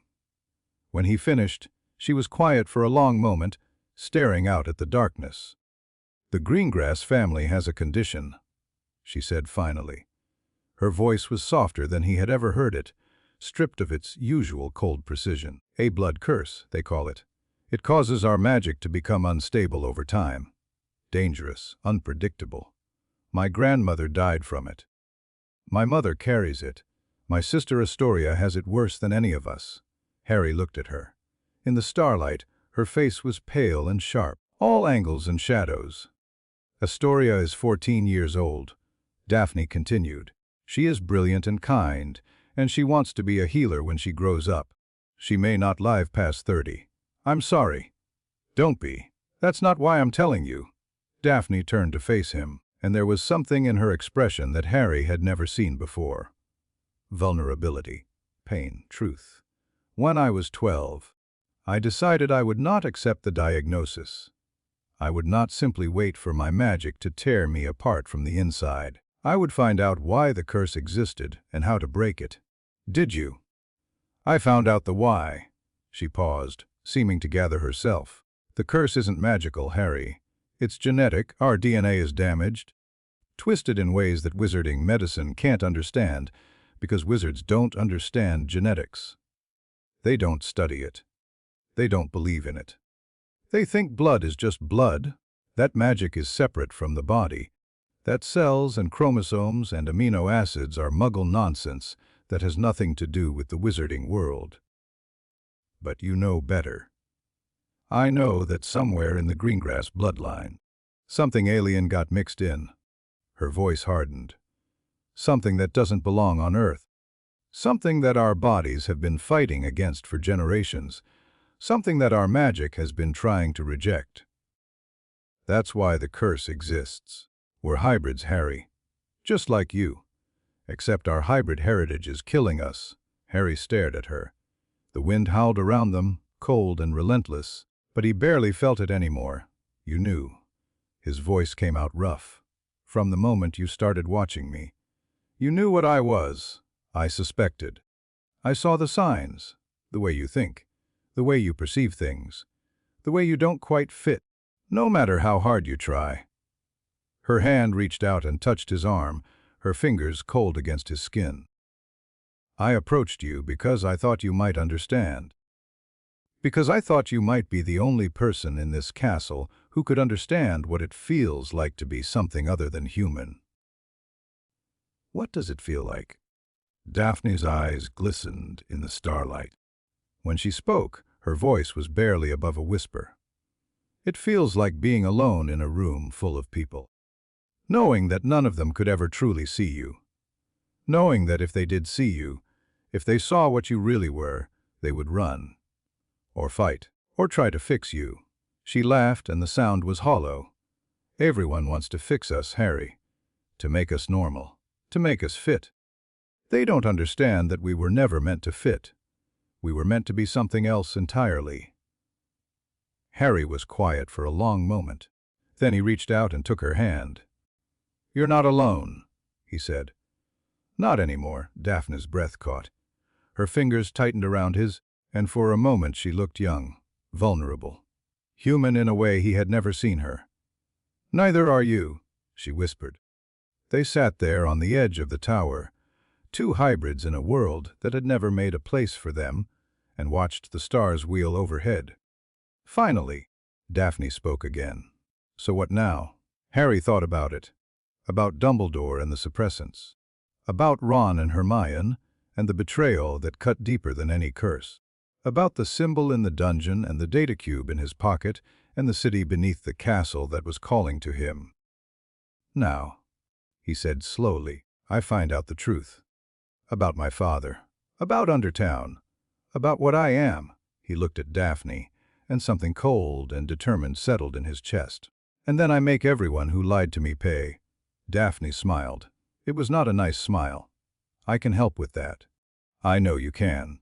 Harry stood. "But first, I need to get into the Chamber of Secrets." Daphne's eyebrows rose. The Chamber of Secrets. The one with the giant snake. The one that nearly killed several students, including your friend's sister. Former friend. And yes, That one. May I ask why? Harry pulled out the data cube, holding it up so she could see the map etched into its surface. Because that's where the door to Undertown is. I'm sure of it. Daphne studied the cube, her eyes tracing the tiny streets and buildings. You realize this is insane? Yes? And probably suicidal? Possibly. And I would have to be completely out of my mind to help you. Almost certainly. Daphne was quiet for a moment. Then she laughed, a real laugh, warm and surprised. Well then. She pocketed the coin she had given him earlier, her eyes bright with something that might have been anticipation. When do we start? Tomorrow. Harry looked back at the castle, at the windows of Dumbledore's office glowing in the distance. Tonight, I need to figure out how to stop them from drugging me again. I might be able to help with that. The Greengrass family has certain potions that counteract suppressants. I'll have to call my mother, but... Do it. Harry started toward the stairs, then paused and turned back. And Daphne? Yes. He looked at her, this girl who had been watching him for weeks, who had seen things in him that no one else had noticed, who had shared secrets that she probably had never told anyone before.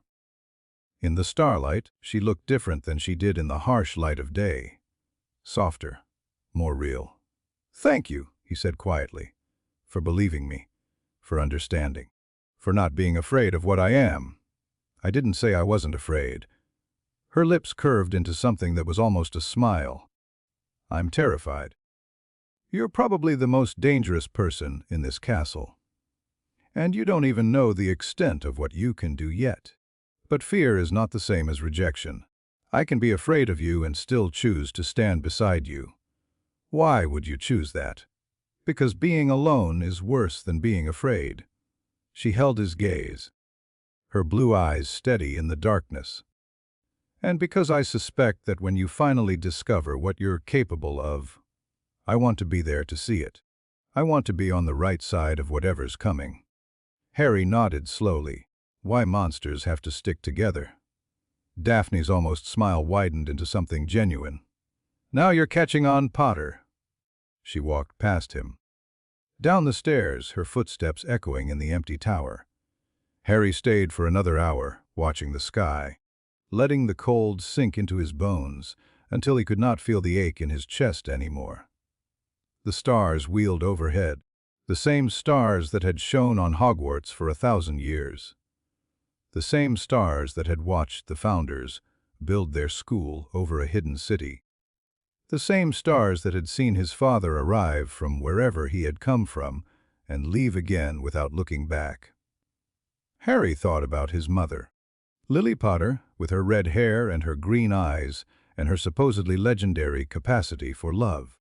She had wanted a child so badly that she had made a deal with an alien. She had loved him enough to die for him, and she had never told him the truth about who he was. Had she known what would happen? Had she known that Dumbledore would bind his powers and drug him and pay people to keep him docile? Or had she trusted the old man, believed that he had her son's best interests at heart? Harry would probably never know. The dead kept their secrets. But the living could still be made to talk. Tomorrow, he would go to the Chamber of Secrets. He would find the entrance to Undertown. He would discover the truth about his father and the city beneath the castle and the heritage that had been hidden from him his entire life.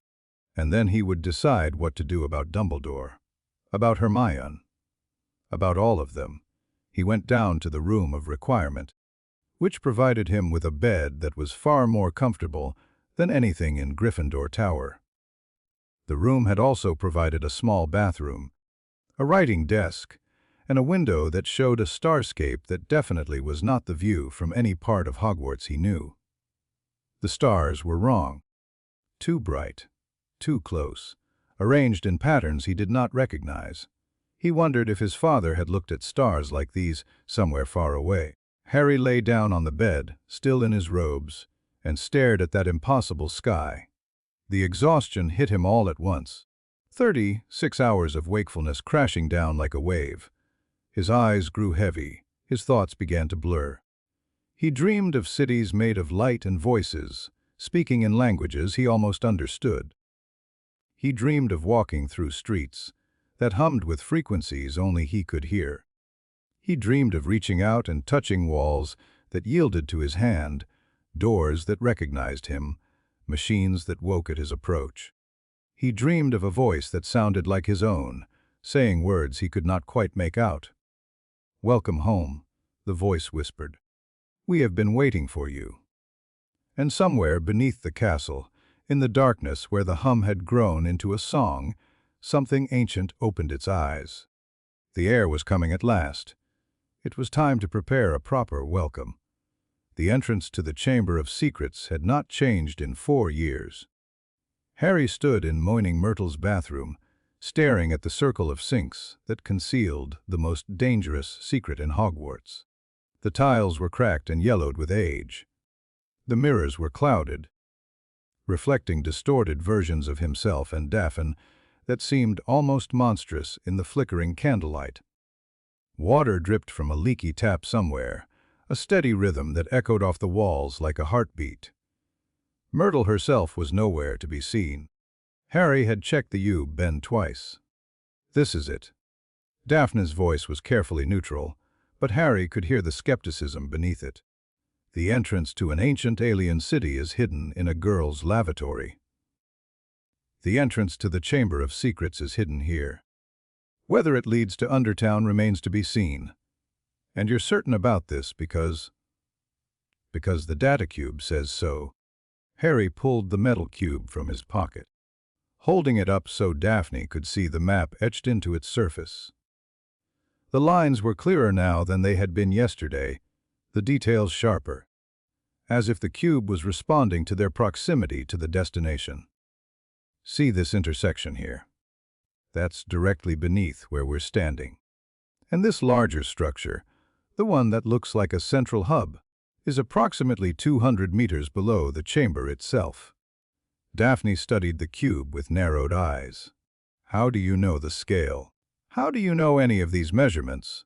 "I don't know how I know. I just do." Harry's jaw tightened. "It's becoming a pattern. That must be frustrating. You have no idea." They stood in silence for a moment, 2 teenagers in school robes, about to descend into the unknown. Daphne had come prepared. She was wearing practical boots instead of her usual heels, and Harry had noticed a knife strapped to her thigh beneath her robes. When he had raised an eyebrow, she had simply said, "Greengrass family tradition. Never enter an unfamiliar situation unarmed." Harry appreciated the pragmatism. "The anti-suppressant potion," he said. "Did it work?" "You tell me." Daphne reached into her bag and pulled out a small vial, empty now except for a few drops of silvery residue. "I gave it to you 3 hours ago. Do you feel any different?" Harry considered the question. His head was clearer than it had been in months. The fog that had been pressing against his thoughts lifted. The hum that had been a constant presence since he first noticed it 3 weeks ago was louder now, more insistent, pulling at something deep in his chest. And there was something else. A sharpness to his senses that had not been there before. He could hear Daphne's heartbeat, steady and controlled.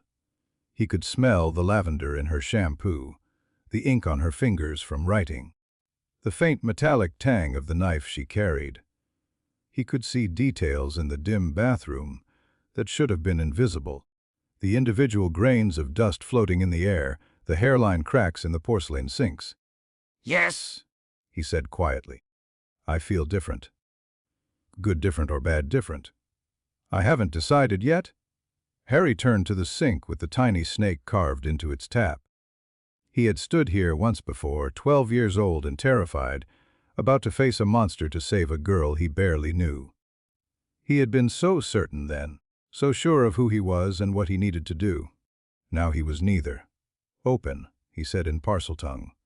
The sink began to move. The mechanism was as Harry remembered it, the porcelain sliding apart to reveal a large pipe descending into darkness. But something was different this time. The pipe was humming, the same frequency he had been hearing for weeks, and the walls were not the rough stone he remembered. They were metal, smooth, dark metal covered in geometric patterns that glowed faintly in the darkness. "That's new," Daphne observed. "That's not possible." Harry leaned closer, examining the walls of the pipe.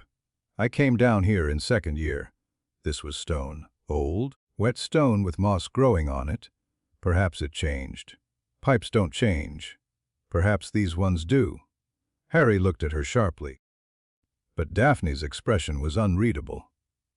She was staring at the metal walls with something that might have been fascination or might have been fear.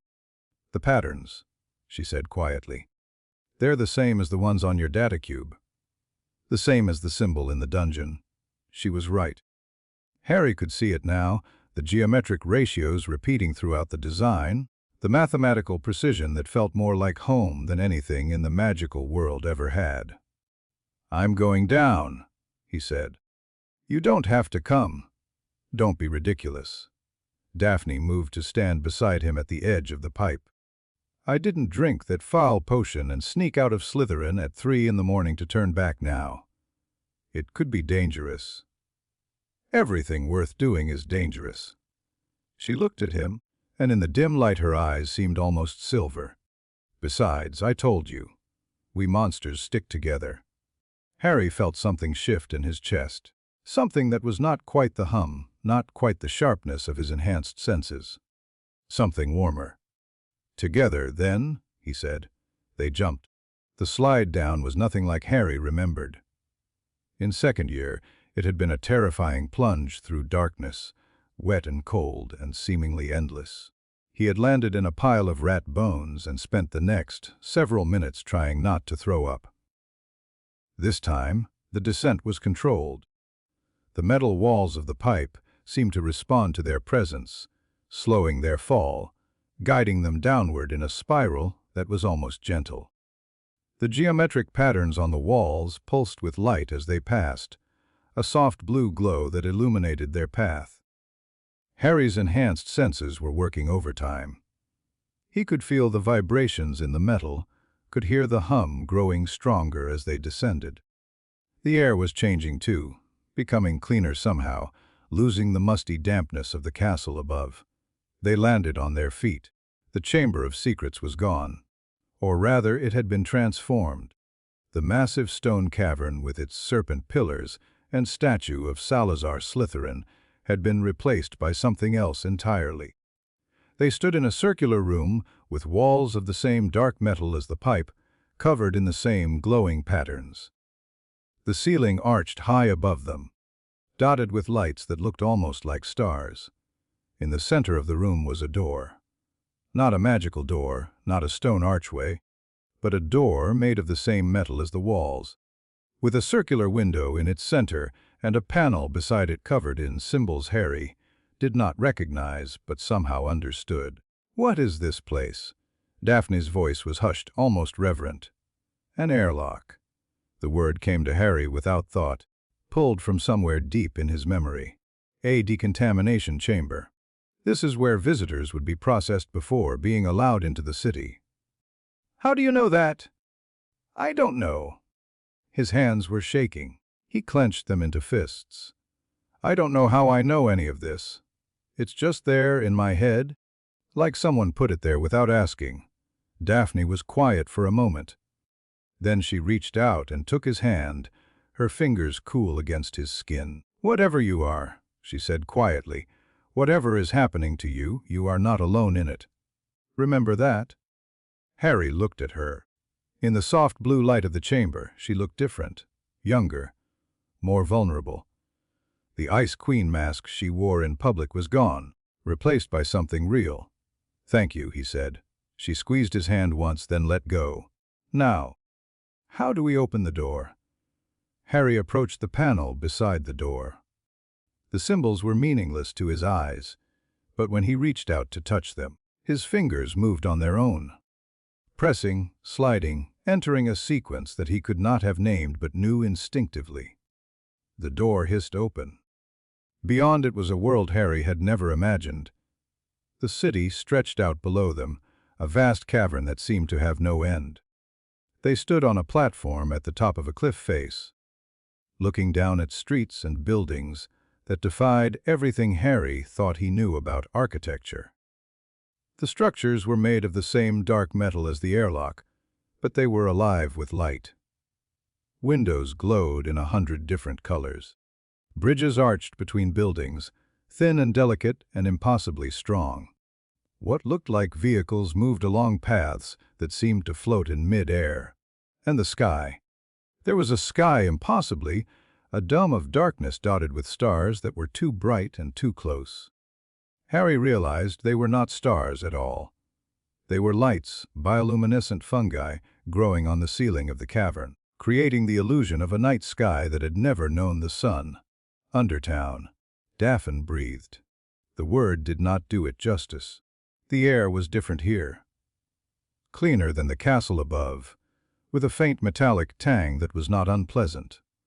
The temperature was comfortable, neither warm nor cold, maintained by systems Harry could sense but not see. And the hum. The hum was everywhere. A constant vibration that seemed to come from the city itself, from the buildings and the streets, and the lights that pulsed like heartbeats. "It's beautiful," Daphne said. "I didn't expect it to be beautiful." "Neither did I." They descended from the platform, following a staircase carved into the cliff face. The steps were worn smooth by countless feet over countless years, and Harry found himself wondering how old this place was. How long it had been here, hidden beneath Hogwarts, while generations of witches and wizards lived and died above without ever knowing. Daphne walked beside him, one hand trailing along the railing, her eyes constantly moving, cataloging everything she saw. Harry appreciated that about her. She did not gape or exclaim. She observed and analyzed, processing the impossible with the same clinical detachment she brought to everything else. "The architecture," she said quietly. "It's not random. The buildings are arranged in a pattern. Concentric circles radiating from the center, with major thoroughfares like spokes on a wheel." Harry looked more closely and saw that she was right. What had appeared chaotic at first glance was actually meticulously planned, every structure positioned with mathematical precision. "The Galvins were known for their orderly minds," he said. The knowledge came unbidden, rising from somewhere in his memory that he could not access consciously. They believed that physical space should reflect mental clarity. A disorganized city was evidence of disorganized thinking. "How do you know that?" "I don't know." He was getting tired of saying those words. "It's just there." They reached the bottom of the stairs and stepped onto the streets of Undertown. The ground was the same dark metal as everything else, warm beneath their feet, despite the lack of visible heat sources. Harry knelt down and pressed his palm flat against the surface. The hum intensified. He could feel it now, not just hear it, a vibration that seemed to travel up his arm and into his chest. The city was alive in some way he did not fully understand, its streets and buildings connected by systems that pulsed with energy. "There's something under the surface," he said. "Conduits, maybe. Power lines. The whole city is networked together. Like a machine. Like an organism." Harry stood up, wiping his hand on his robes. "The city isn't just built, it's grown. It's a single integrated system." Daphne absorbed this information with her usual composure. "The implications of that are somewhat terrifying." "Yes, they are." The streets were not empty. Harry had expected ruins.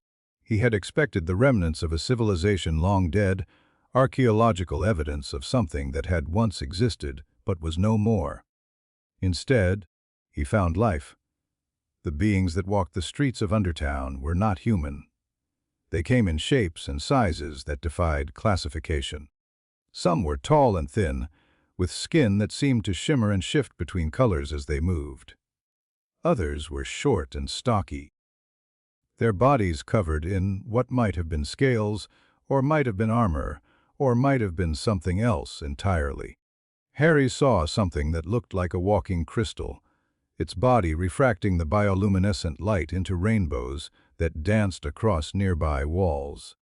He saw something that might have been made of living metal, its joints articulating with soft clicks and whirs. He saw something with too many arms and not enough eyes, moving with a fluid grace that suggested it came from somewhere with very different gravity. And they were watching him. The beings they passed stopped what they were doing to stare.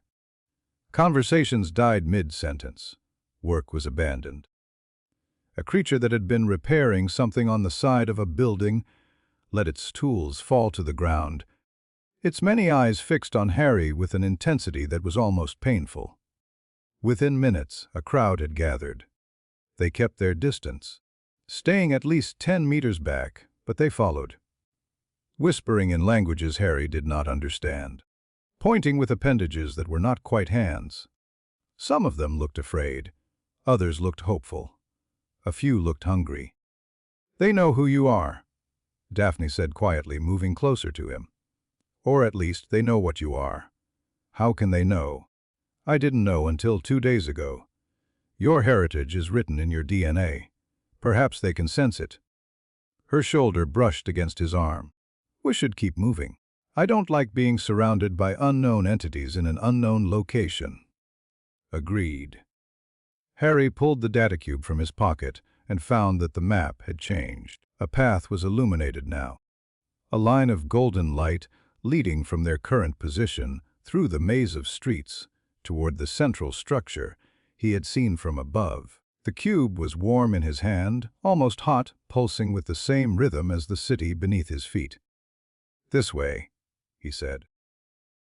They walked through Undertown for what felt like hours, though Harry's internal clock told him it was closer to 40 minutes.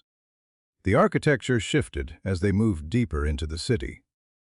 The buildings near the entrance had been utilitarian, functional, designed for work and residence rather than aesthetics. Warehouses, perhaps. Living quarters. The infrastructure of a working community. But as they approached the center, the structures became more elaborate, more beautiful. The geometric patterns that covered every surface grew more intricate, telling stories in a language Harry could almost read. The lights that emanated from windows and doorways shifted from the practical white, blue of the outer districts to warmer colors, golds and oranges and deep purples that painted the streets in shifting hues. They passed what might have been a market. Stalls lined both sides of the street, filled with objects Harry could not identify. Crystals that hummed with contained energy. Devices that looked like toys but were probably tools. Food, if you could call it that. Things that moved, and things that glowed, and things that smelled like nothing Harry had ever encountered. A vendor offered Harry something that looked like a cube of solid light. Harry shook his head, and the vendor bowed deeply before backing away. They passed what might have been a temple. Its entrance was flanked by statues of creatures with wings and too many eyes, their bodies carved from the same dark metal as everything else, but polished to a mirror shine. The interior glowed with a soft blue light, and Harry could hear chanting, voices rising and falling in patterns that might have been prayers. They passed a park, if you could call it that. The bioluminescent fungi had been cultivated here, shaped into forms that almost looked like trees. Paths wound between them, and beings sat on benches that grew from the ground, talking or reading or simply existing in the peaceful space. A group of young ones, children perhaps, were playing some kind of game that involved throwing balls of light at each other and laughing when they burst into showers of sparkles. Normal life. Alien, impossible, but normal. These beings had families and jobs and leisure time. They loved and laughed and probably cried. They had built a civilization beneath Hogwarts, and they had lived there for 1,000 years, and the wizards above had never known. "It's strange," Daphne said, her voice barely above a whisper. "I expected monsters. Or at least, I expected something that felt monstrous. But this is just a city full of people living their lives." "People," Harry repeated. Is that the right word? I don't know what else to call them. Being sounds too clinical. Creatures sounds too derogatory. She was quiet for a moment. They're people, Harry. Whatever else they are, whatever species or origin, they're people. Harry thought about that as they walked. He thought about Dumbledore, who had known about this place and had chosen to keep it hidden. Who had constructed wards that drained the life force of these people to maintain the secrecy? Who had decided that the wizarding world's ignorance was worth more than the lives of an entire civilization? He thought about Voldemort, who apparently knew about Undertown and saw it only as a source of weapons. He thought about himself, half human and half something else. Walking through streets that should have been his birthright, surrounded by beings who might have been his family. The anger came quietly, settling into his chest like a cold stone. He held onto it. He would need it later. They were nearly at the central structure when the Necrophrygians found them. They appeared without warning, phasing through the walls of the buildings around them, surrounding Harry and Daphne in a ring of cold and shadow. Harry had never seen anything like them. They were humanoid in shape, but their bodies seemed to be made of darkness given form. Wings folded against their backs. Eyes that glowed a pale blue regarded them, with an intelligence that was clearly not human. Daphne's hand went to her knife. Harry stopped her with a touch. "Don't," he said quietly. "They're not hostile. They're curious." "How do you know?" "Because I can understand them." And he could. The beings were speaking, making sounds that should have been meaningless, clicks and whistles and exhalations that no human throat could produce. But Harry's mind was translating them automatically, pulling meaning from the noise like water from a well. "The hair has returned," they were saying. "The architect's blood walks among us again." Harry stepped forward. The Necrophrygians shifted, their wings rustling, their glowing eyes fixed on him. "I am Harry," he said. The words came out in their language, sounds he had never made before but produced as easily as breathing. "Son of ALBEDO, I have come to learn the truth." The effect was immediate. The beings around them went still, then one by one they knelt. The sound of their wings folding filled the air like a strange kind of applause. "The hair speaks the old tongue," the leader of the group said, rising from its kneel. Its voice was like wind through frozen branches. "The bloodline is true. We have waited long for this day." "How long?" Harry asked. "Since before you were born. Since the architect walked among us and promised that his child would one day return to claim his inheritance." The Necrophrygian's blue eyes seemed to pulse with some emotion Harry could not name. "We feared the promise was empty. We feared the suppressions of the surface dwellers had destroyed what remained of you." "The suppressions?" Harry's jaw tightened. "You know about that. We feel it." The being gestured upward, toward the ceiling of the cavern, toward the castle far above. "The wards the old wizard maintains drain our life force. Our young grow weak. Our old die before their time. We are being slowly bled to sustain the prison that keeps us hidden." Harry felt something cold settle in his chest. Dumbledore's wards. The protections that supposedly kept Hogwarts safe were killing the beings in Undertown. They were dying so that the magical world could remain ignorant of their existence. "Take me to the archive," Harry said. "I need to understand what I am. I need to know why my father left. And I need to find a way to stop the wards from killing your people." The Necrophrygian regarded him for a long moment. Then it bowed its head. "As the hair commands, follow us." They moved through the city with an escort now, the Necrophrygians gliding alongside them like shadows given form. The crowd that had been following dispersed at a gesture from the leader, though Harry could feel their eyes on him still, watching from windows and doorways. Daphne had not spoken since the Necrophrygians appeared. Harry glanced at her and found her face pale but composed, her hand still near her knife but no longer gripping it. "Are you all right?" he asked quietly in English. I'm trying to process the fact that you just spoke to Muth, creatures in their own language, and they called you an heir, and apparently Dumbledore is committing slow genocide. Her voice was steady, but there was a tremor beneath it. So no, I'm not entirely all right. But I'm functioning. That's fair. Harry. She touched his arm, and he stopped walking. The Necrophrygians paused as well, waiting patiently. Whatever we find in this archive, whatever truth they're about to tell you, remember what I said. You're not alone.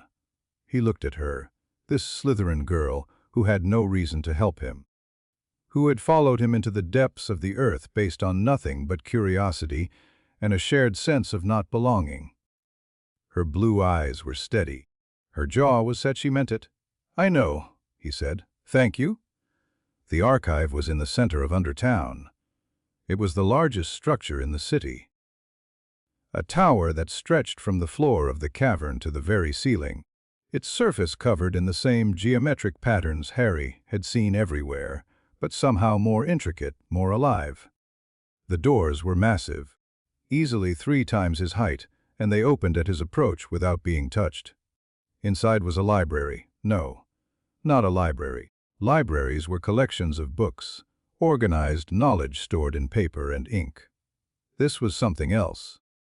The walls were lined with crystalline structures that pulsed with light, data storage devices that made the datacube in his pocket seem like a child's toy. Holographic displays flickered in the air, showing images and symbols and what might have been star charts. And in the center of it all, on a raised platform surrounded by a ring of pulsing light, was a figure. It looked like him. Not exactly like him. The resemblance was close enough to be unsettling, but different enough to be wrong. The same black hair, but longer, falling past the shoulders in waves that seemed to move even without wind. The same facial structure, but sharper, more angular. The bones more prominent beneath skin that seemed almost luminescent, and the eyes, red where Harry's were green. A deep, crimson red that seemed to glow with an inner light, like embers in a dying fire. The figure was not solid. Harry could see through it slightly, could see the crystalline structures on the wall behind it. A hologram. An artificial intelligence wearing the face of someone who looked almost but not quite like Harry Potter. So, the figure said, and its voice was Harry's voice with an edge of cold disdain that made Harry's skin prickle. The hybrid finally arrives. I had begun to think those fools above had succeeded in keeping you ignorant forever. Harry forced himself to stand straighter. This was a recording of his father. A copy of his father. This was the closest he would ever get to meeting the being who had created him. Your ALBEDO. It was not a question. I am a copy of ALBEDO. An artificial intelligence constructed to preserve his knowledge and guide his hair when the time came. The hologram's red eyes swept over Harry, assessing, calculating. The gaze was uncomfortable, clinical, like being examined by a scientist studying a specimen. You are shorter than I expected, and your posture is abysmal, clearly the influence of those barbaric wizards. You're insulting me? I am making observations. There is a difference. The AI's voice held no warmth, no familial affection. Observations are neutral statements of fact. Your height is below optimal for a Galvan hybrid. Your posture suggests years of submission and deference. These are not insults. They are data points. Data points. Harry felt something cold settle in his chest. Is that all I am to you? Data.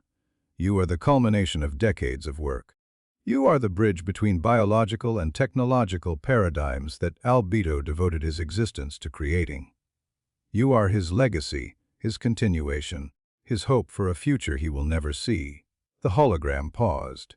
You are also, technically, his son, though the emotional implications of that relationship are beyond my programming to process. That's reassuring.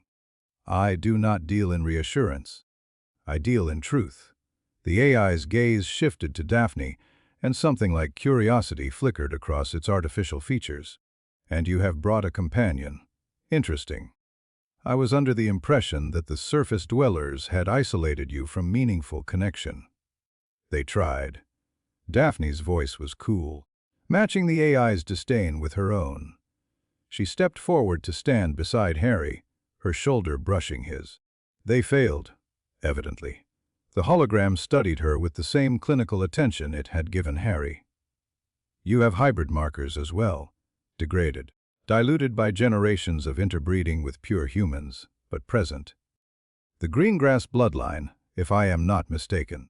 One of the founding families of Undertown. Daphne went very still. What did you say? Your ancestors were among the first refugees to seek sanctuary here. They came from a world called Anodyne, fleeing a war that destroyed their civilization.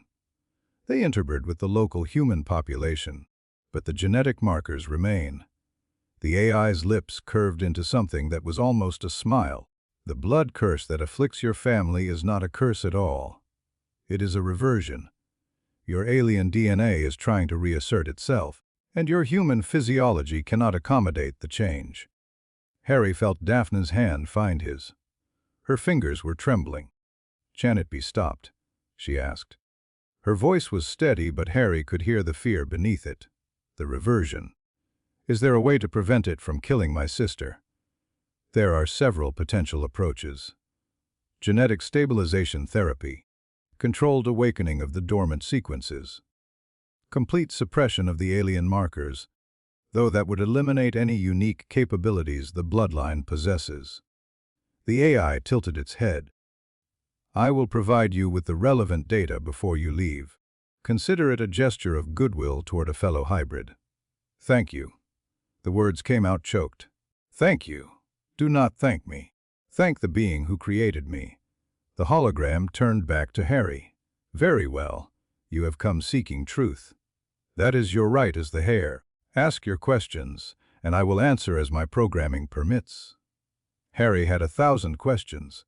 They crowded in his mind, fighting for priority, each one seeming more urgent than the last.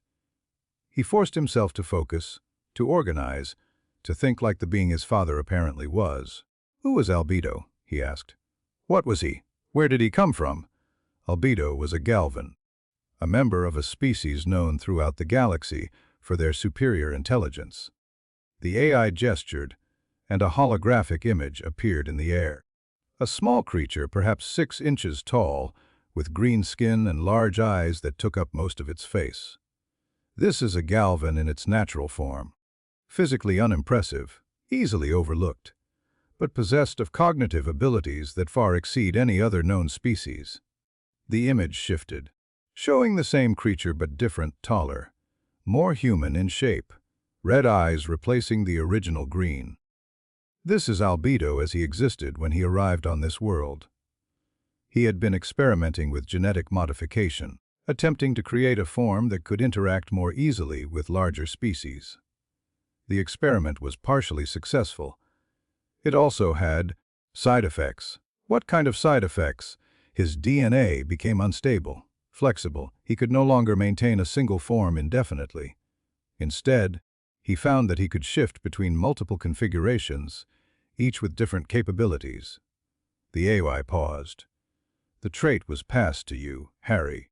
You carry the same genetic flexibility. With training, you will be able to access transformations that Albedo himself could only dream of. Harry's mind was racing. The diamond skin. When Ron attacked me, that was this genetic flexibility expressing itself? Precisely. Your body detected a threat and responded by accessing a defensive configuration from the Petrosapien genetic sequence. The silicon-based crystalline structure is nearly indestructible. An effective, if somewhat dramatic, defense mechanism. I didn't choose to do it. It just happened.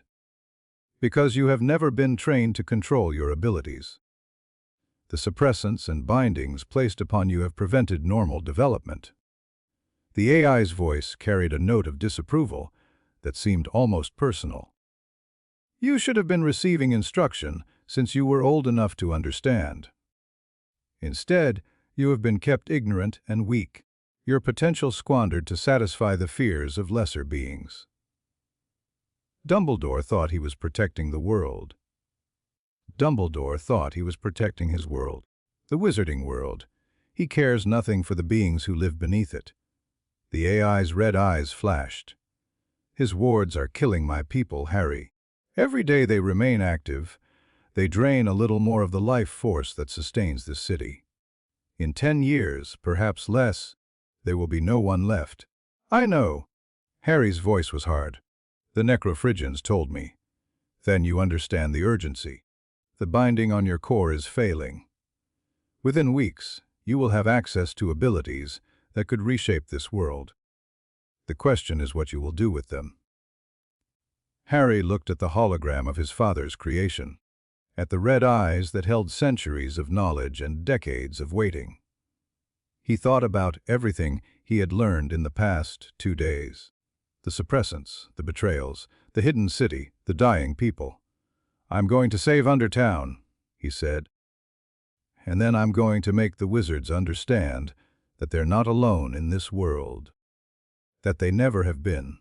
The AI studied him for a long moment. Something shifted in its artificial expression. Something that might have been approval. A worthy goal. But you will need power to achieve it. The power your binding has suppressed for 16 years. The AI raised one holographic hand. I can unlock the bio-matrix. I can activate the dormant sequences in your DNA. But I warn you, Hare, the process is not pleasant. Do it. Harry. Daphne's grip on his hand tightened. Are you sure? We don't know what this will do to you. I know exactly what it will do. Harry looked at her. At this girl who had followed him into the darkness, without hesitation, who had stayed when everyone else had betrayed him. It will make me what I was always supposed to be. And I'm tired of being anything less. Daphne held his gaze for a long moment. Then she nodded and released his hand, stepping back to give him space. Very well. The AI's holographic hand began to glow. Brace yourself, Hare. This will hurt. I apologize in advance, but there is no way to prevent the pain. Your entire genetic structure is about to be rewritten. The pain hit without warning. Harry collapsed to his knees, gasping, as something inside him began to shift. It felt like every cell in his body was being rewritten, reorganized, remade into something new. His skin burned, his bones ached, his blood felt like it was boiling in his veins. He could hear Daphne shouting his name, could feel her hands on his shoulders trying to steady him, but he could not respond. The world had narrowed to a single point of agony, a transformation that could not be stopped. And then, as quickly as it began, it was over. Harry opened his eyes. The world looked different, sharper, clearer.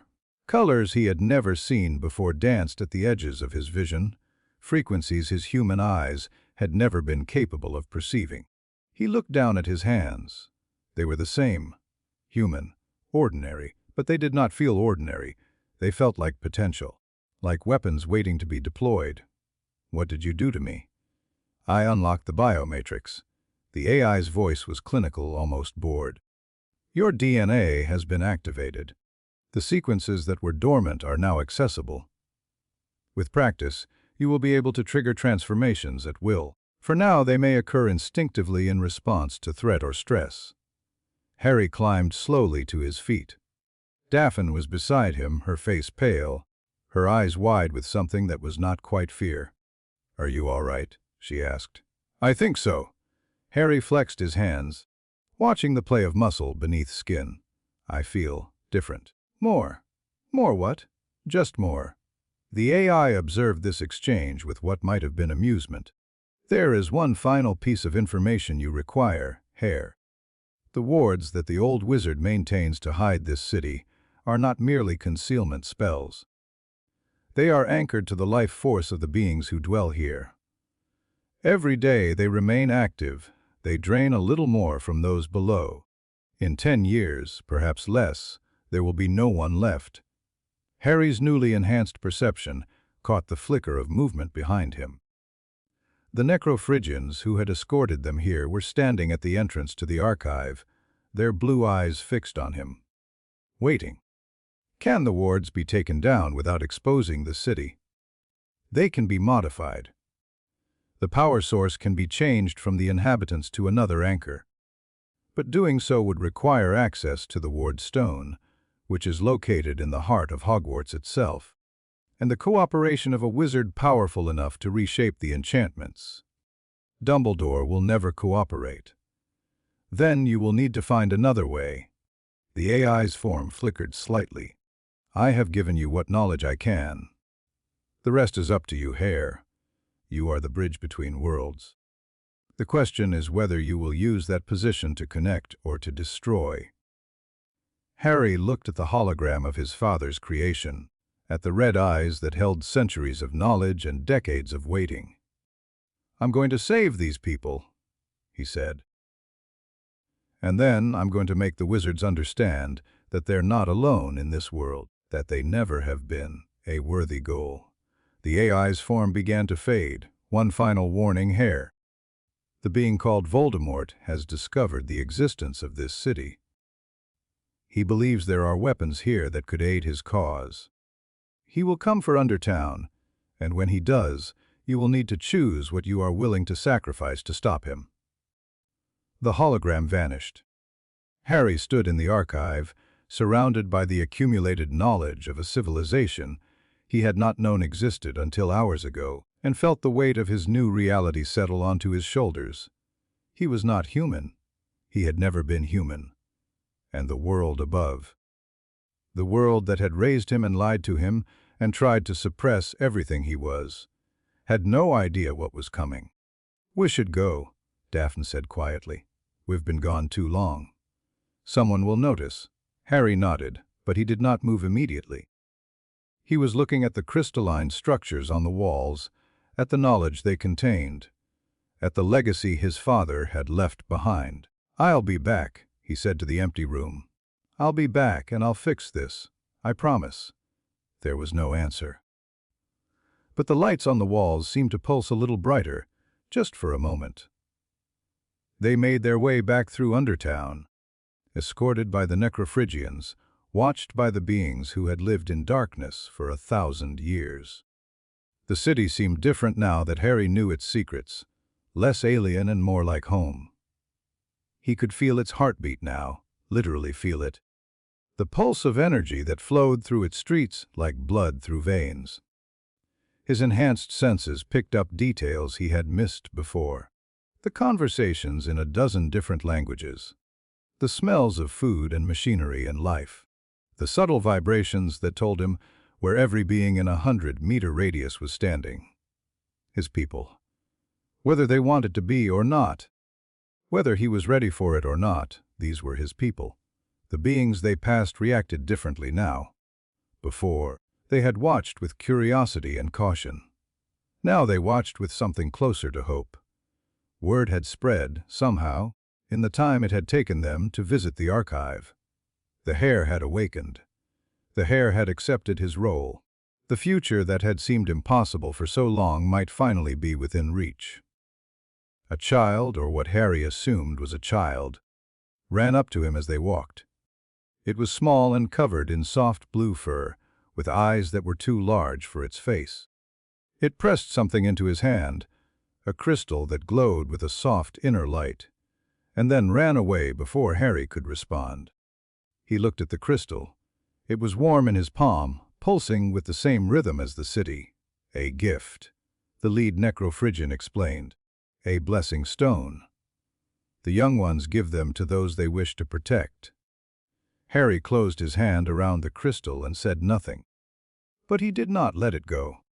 The ascent through the chamber was easier than the descent. The pipe seemed to sense their intention, lifting them gently upward toward the surface. The metal walls pulsed with light as they rose, the geometric patterns shifting and changing, and Harry found himself memorizing them without meaning to. His enhanced mind cataloged every detail, storing information he did not yet know how to use. When they emerged into Moaning Myrtle's bathroom, the first light of dawn was beginning to filter through the frosted windows. The candles had burned low, and the room was dim and cold after the warm glow of Undertown. Harry stood for a moment, looking at the circle of sinks, at the entrance to a world he had never known existed. He could still feel it. Even from here, he could feel the hum of the city below. It was part of him now, connected to him in ways he did not fully understand. When he closed his eyes, he could almost see the streets and buildings, the beings going about their lives, the lights that never went out. "What now?" Daphne asked. Harry opened his eyes. Daphne was standing beside him, her blonde hair disheveled from the journey, her robes dusty and creased. But her eyes were bright, and there was color in her cheeks that had not been there before. The visit to Undertown had changed her too, Harry realized. The knowledge that her family's curse could be cured, that her sister might live past 30, had lifted a weight she had been carrying for years. "Now I figure out how to save an entire city while stopping a Dark Lord and avoiding the headmaster who's been poisoning me for 6 years." Harry smiled grimly. "Should be easy. You have a terrible sense of humor." "I know." He turned to her, and something in his expression made her go still. "Daphne, thank you. For coming with me. For staying when things got strange. For being here." She held his gaze for a long moment. The bathroom was quiet, except for the drip of water from that one leaky tap, and the distant sounds of the castle beginning to wake above them. In the pale dawn light, Daphne looked different than she did in the harsh illumination of the school. Softer. More real. The Ice Queen mask she wore in public was nowhere to be seen, replaced by something genuine and vulnerable. "Don't thank me yet," she said softly. "We haven't won anything. We've just learned how much there is to lose." "I know." He covered her hand with his own. Her skin was cool from the morning chill, but her fingers curled around his without hesitation. "But I'm glad I'm not facing it alone." She did not say anything. She did not need to. The silence between them was comfortable, full of understanding that did not require words. They stood there in the abandoned bathroom. Two hybrid teenagers who had just discovered they were not as alone in the universe as they had thought. As the sun rose over Hogwarts and a new day began. A day that would change everything, but that was for later. For now, Harry needed sleep and food, and time to process everything he had learned. His body was still adjusting to the matrix activation, little changes happening every moment. His senses sharpening, his thoughts moving faster. He felt like a computer that had just been upgraded, struggling to integrate new software with old hardware. He needed to figure out how to become the bridge his father had created him to be. He needed to find a way to modify the wards without Dumbledore's help. He needed to prepare for Voldemort, who was apparently coming for Undertown with plans that involved weapons and war. And he needed to do all of it while pretending to be a normal student at a school full of people who had lied to him his entire life. Easy. Right. Harry let go of Daphne's hand and stepped back. "We should get back to our dormitories before anyone notices we're gone." "Yes." Daphne smoothed her robes, putting her mask back on piece by piece. "I'll contact you through the coin if I find anything useful in the Greengrass archives. There might be records of how the original wards were constructed." "Good idea." "And Daphne." She paused at the door, looking back at him. "I'll find a way to cure your sister. I promise." Something flickered across her face. Gratitude, hope, fear. "Don't make promises you can't keep." "Potter." "I don't." She held his gaze for one more moment. Then she nodded once and slipped out of the bathroom. Harry stayed a little longer, watching the sun rise through the frosted windows, thinking about everything that had changed and everything that was about to change. He was not human. He had never been human. And the world above, the world that had raised him and lied to him and tried to suppress everything he was, had no idea what was coming. Neither, if he was honest, did he. But he was going to find out. He tucked the blessing stone into his pocket, next to the data cube, and headed for Gryffindor Tower. He would need to pick up his things before anyone, realized he had been gone all night. And somewhere beneath his feet, in a city that had waited 1,000 years for his arrival, the beings of Undertown began to hope for the first time in generations. The heir had come at last. The future could finally begin. The attack came 3 days later. Harry was in the great hall when the wards screamed. It was breakfast. The usual chaos of students eating and talking and pretending that the world outside the castle walls was not falling apart. The enchanted ceiling showed a gray November sky, clouds heavy with the promise of rain that had not yet fallen. The smell of bacon and eggs and fresh bread filled the air, mixed with the particular scent of several hundred teenagers who had varying relationships with personal hygiene. Harry sat at the end of the Gryffindor table alone, a plate of untouched eggs in front of him. He had been alone since the confrontation with Ron 3 days ago. The other Gryffindors gave him a wide berth now, clustering together at the far end of the table, whispering behind their hands, shooting him looks that ranged from fearful to disgusted to morbidly curious. Ron had told everyone about the diamond skin, about the way Harry had spoken, cold and clinical, dissecting their friendship with the precision of a surgeon, about the accusations he had made regarding payment and betrayal and years of lies. The story had spread through the school like fiendfire. By the next morning, there was not a student in Hogwarts who had not heard some version of the events.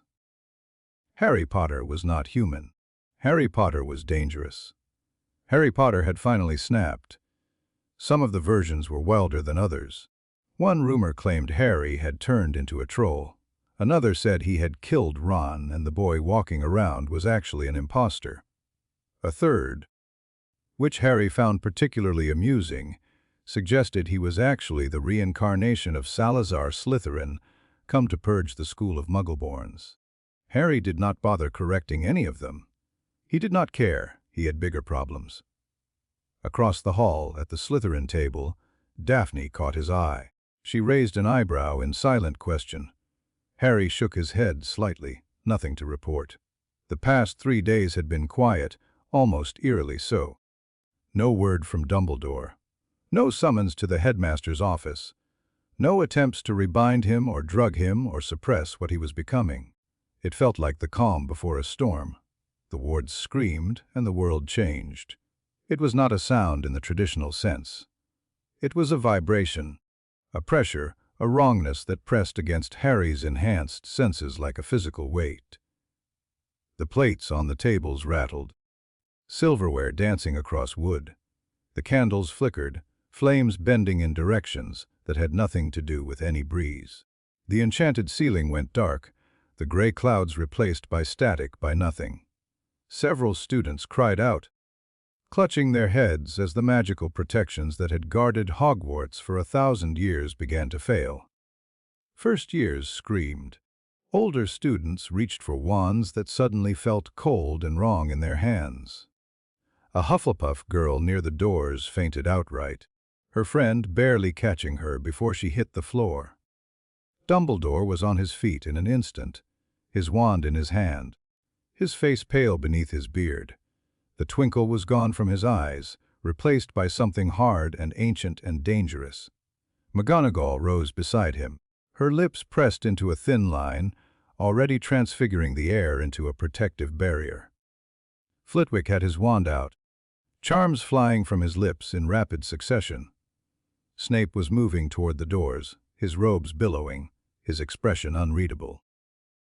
The teachers moved with the coordination of people who had prepared for this moment, who had known it was coming, who had drilled for it in secret meetings Harry had not been invited to attend.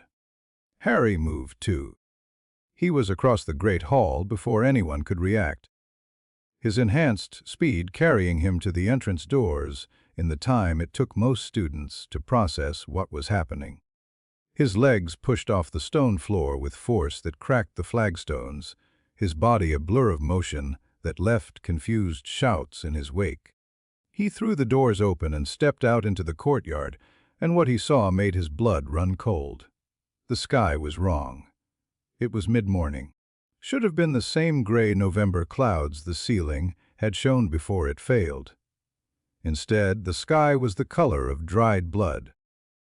Rust-red clouds rolled overhead, shot through with veins of sickly green lightning that crackled and forked without thunder. The light that filtered through was wrong, casting shadows that seemed to move on their own, making everything look like a photograph developing in reverse. And descending from those clouds, like angels of death, were figures in black robes. Death Eaters. Dozens of them, maybe 100. More than Harry had ever seen gathered in one place. More than he had thought Voldemort had in his entire army. They apparated in waves, appearing in mid-air and floating down on enchanted robes, their white masks gleaming, their wands already raised. But they were not what drew his attention. Behind the Death Eaters, rising from the forbidden forest like a nightmare-given form, were machines. Massive constructs of metal and magic, bristling with weapons that hummed with contained energy. They moved on legs like spiders, crushing trees beneath their weight, and on their sides was emblazoned a symbol Harry had never seen before. A dragon, red, coiled, breathing fire, the emblem of the Forever Knights. Harry felt his enhanced cognition kick into overdrive. The Forever Knights were a human supremacist organization from another dimension, dedicated to the destruction of all alien life. They had existed for centuries, hidden in the shadows, accumulating technology and resources. And now they were here, allied with Voldemort, marching on Hogwarts. How did he know that? The knowledge had appeared in his mind fully formed, pulled from genetic memory or the bio, matrix or somewhere else entirely. He did not question it. There was no time. Potter, Harry turned. Dumbledore had followed him out of the great hall, his robes billowing in the unnatural wind. The old man's face was set in hard lines, his blue eyes blazing with power that Harry had never seen before. "Get back inside," Dumbledore commanded. "This is not your fight. You're wrong." Harry's voice was calm even as the army approached. "This is exactly my fight. You are a student. You are untrained. You will be killed. I am not what you think I am." Harry met the old man's eyes, and something in his gaze made Dumbledore flinch. "I never was." The first wave hit before Dumbledore could respond. Death Eaters apparated into the courtyard, their masks gleaming, their wands already firing. Curses flew through the air in streaks of red and green and purple. Students who had followed the teachers outside screamed and scattered. A killing curse missed Harry by inches, close enough that he felt the dark magic brush against his skin. He did not flinch. He moved. His body responded before his mind could catch up, the bio matrix activating in response to the threat. His right arm changed first. The skin hardened, shifted, became something that was not skin at all. Orange crystal spread from his shoulder to his fingertips, faceted and gleaming, and when Harry punched the nearest Death Eater, the man flew backward 30 feet and did not get up. "What the bloody hell?" someone shouted. Harry did not stop to explain. His arm was a weapon now, a limb of living crystal that could shatter stone and deflect curses. He waded into the Death Eaters like a force of nature, each blow sending another enemy flying, each impact accompanied by the crack of breaking bone. A curse hit him in the back. Crucio, he registered, the torture curse. It should have dropped him to his knees, should have made him scream. Instead, the magic splashed against his crystal arm and dissipated, absorbed by a material that was not quite matter in the traditional sense. Harry turned to face the caster, Bellatrix Lestrange, her wild eyes widening with shock. "Little baby Potter," she crooned, though her voice trembled. "What have you become?" "Something you should be afraid of." He moved, faster than any human could move, and his crystal fist connected with her wand arm. The snap of bone was audible even over the chaos of battle. Bellatrix screamed and fell back, cradling her shattered limb. More Death Eaters swarmed toward him. Harry kept fighting, his arm a blur of orange crystal, his movements guided by instincts he had never trained but somehow knew. He was not casting spells. He did not need to.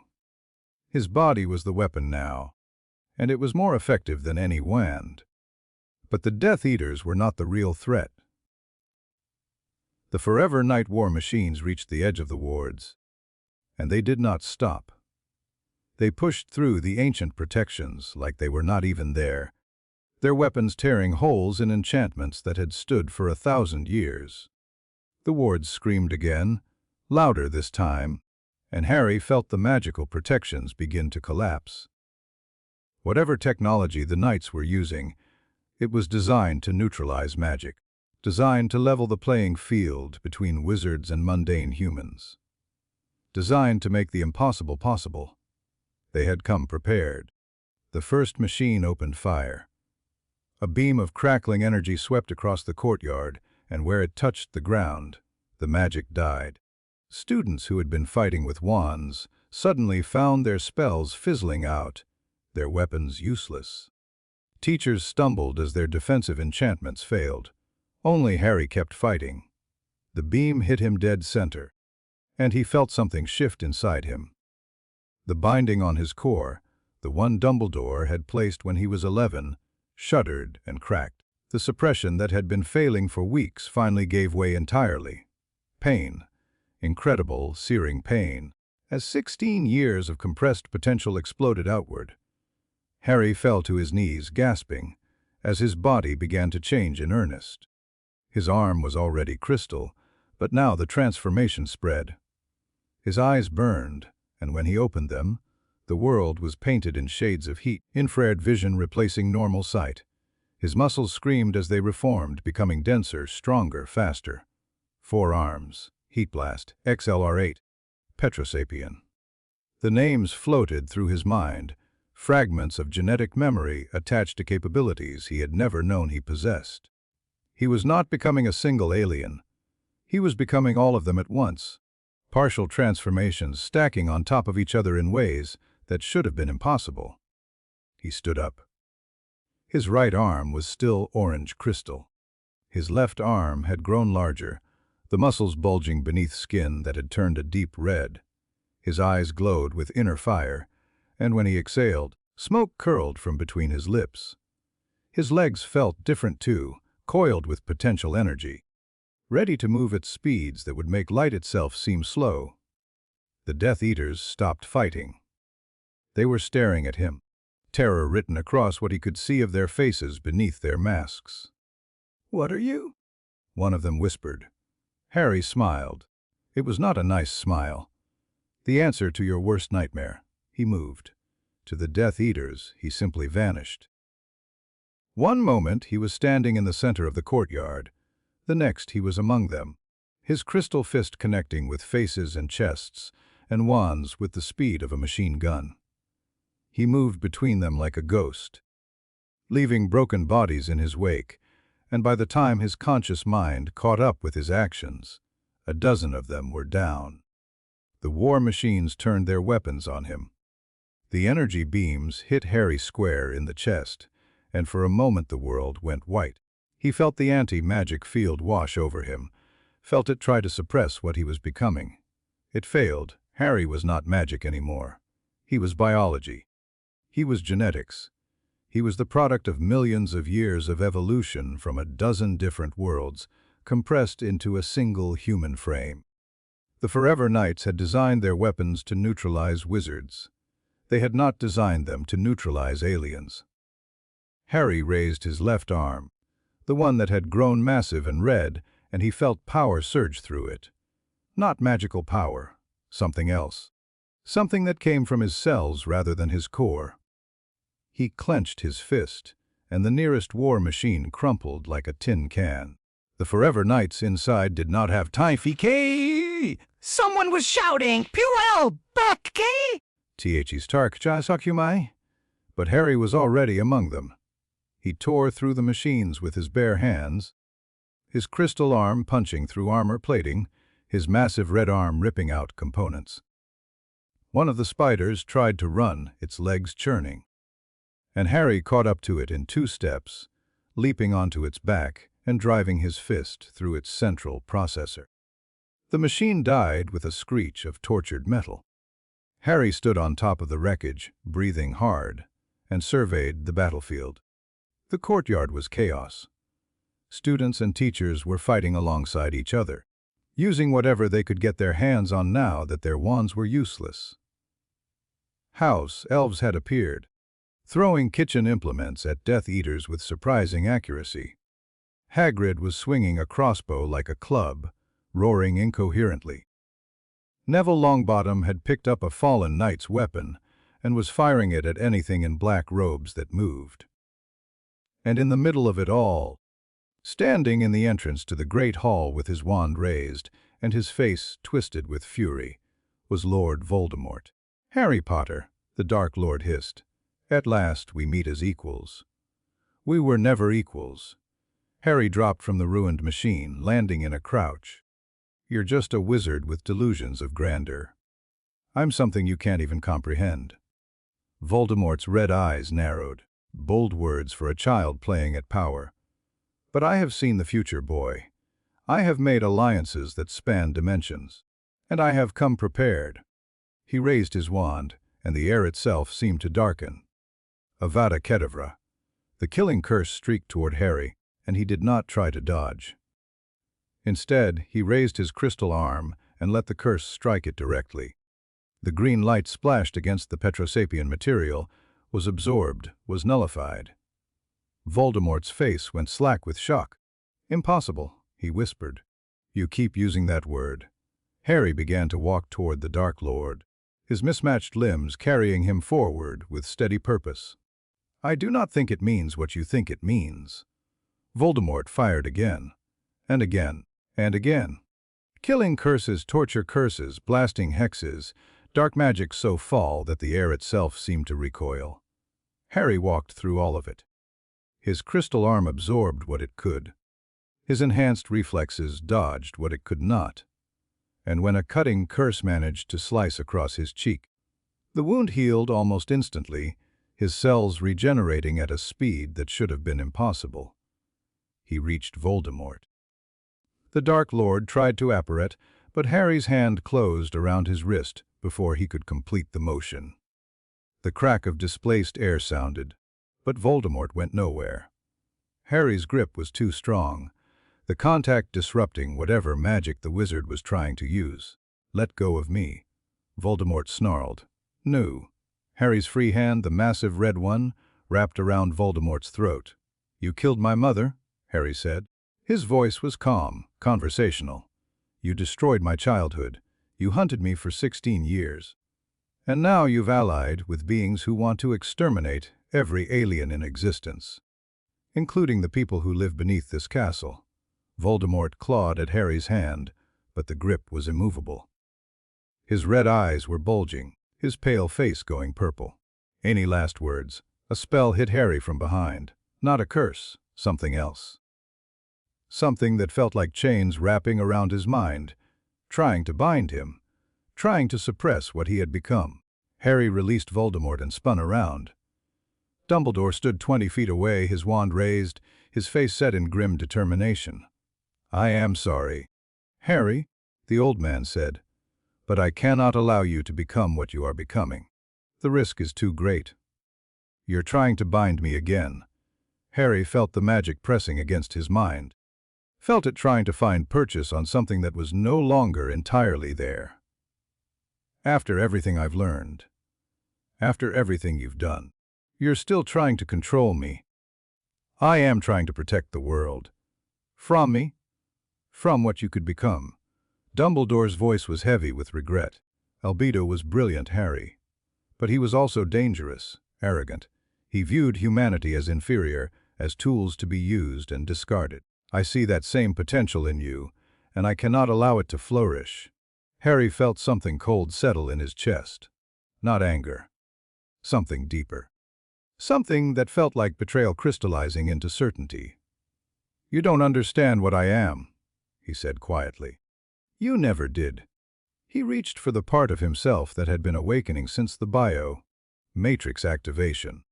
The part that came from a species called cerebrocrustation, Beings of pure intellect whose brains generated electrical fields strong enough to power cities.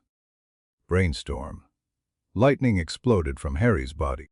It was not magical lightning. It was bioelectricity, generated by organs that had formed in his skull over the past 3 days.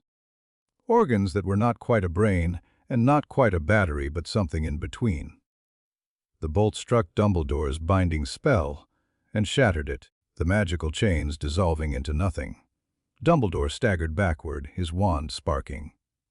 "Impossible," he breathed. "I told you." Harry's eyes were crackling with electricity now, arcs of power dancing between his temples. "I'm something you can't comprehend, something your magic can't touch." Behind him, Voldemort was getting to his feet, rubbing his throat. His eyes fixed on Harry with an expression that was equal parts hatred and something that might have been fear. "It seems we have a common enemy, Dumbledore," the Dark Lord rasped. "Perhaps we should work together to eliminate this threat." "I would rather die than ally with you, Tom. Then die you shall." Voldemort raised his wand. "But the boy is mine." The battle resumed. Harry found himself fighting on 2 fronts, dodging curses from both Dumbledore and Voldemort, while still dealing with the remaining Death Eaters and Forever Knights. His body adapted as needed, his transformations shifting and changing in response to each new threat. When a group of knights tried to flank him, he moved at XLR8 speed and disabled them in less than a second. When Voldemort launched another killing curse, his Petrosapien arm absorbed it.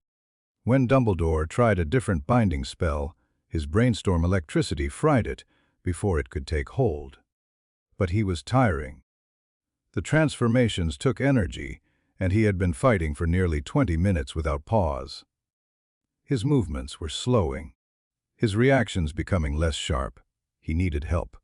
As if in answer to an unspoken prayer, the ground began to shake. It started as a tremor, barely noticeable beneath the chaos of battle. Then it grew stronger, a rumble that Harry could feel in his bones, a vibration that resonated with the hum he had been hearing for weeks. Students stumbled. Death Eaters lost their footing. Even the Forever Knight machines seemed to pause, their sensors confused by seismic activity that should not have been possible. Cracks appeared in the courtyard, spreading outward from a central point near the ruined Quidditch pitch. The stone buckled and heaved, flagstones that had been laid by the founders themselves splitting apart like eggshells. A fountain that had stood for 800 years collapsed into rubble. A statue of some long, forgotten wizard toppled and shattered. And then, with a sound like the world being torn apart, the ground split open. The chasm was 30 feet wide and seemed to have no bottom. Darkness yawned beneath the surface of Hogwarts, darkness that Harry recognized, darkness that called to something deep inside him. From the depths of the earth, the people of Undertown emerged. Necrophrygians rose first, their dark forms phasing through the solid rock like it was not even there. They spread across the battlefield in a wave of shadow, their presence dropping the temperature by 20 degrees. Where they touched Death Eaters, the wizards froze mid-spell, their bodies coated in ice, their wands falling from numb fingers. The screams of the frozen were muffled, distant like sounds from another world. Behind them came the Petrosapiens, beings of living crystal like Harry's transformed arm. They were massive, 8 feet tall and nearly as wide, their bodies faceted and gleaming in the strange light. Their footsteps shook the ground as they marched, and when they reached the Forever Knight machines, they tore them apart with their bare hands. Metal screamed. Circuitry sparked. One of the spider machines tried to run, its legs churning, and a Petrosapien caught it in a bear hug and squeezed until the entire thing crumpled like an aluminum can. Then came the galvanic mechamorphs, creatures of living technology that flowed like liquid metal. They merged with the Forever Knight weapons, absorbing them, transforming them. A cannon that had been firing energy beams suddenly turned and began targeting Death Eaters instead.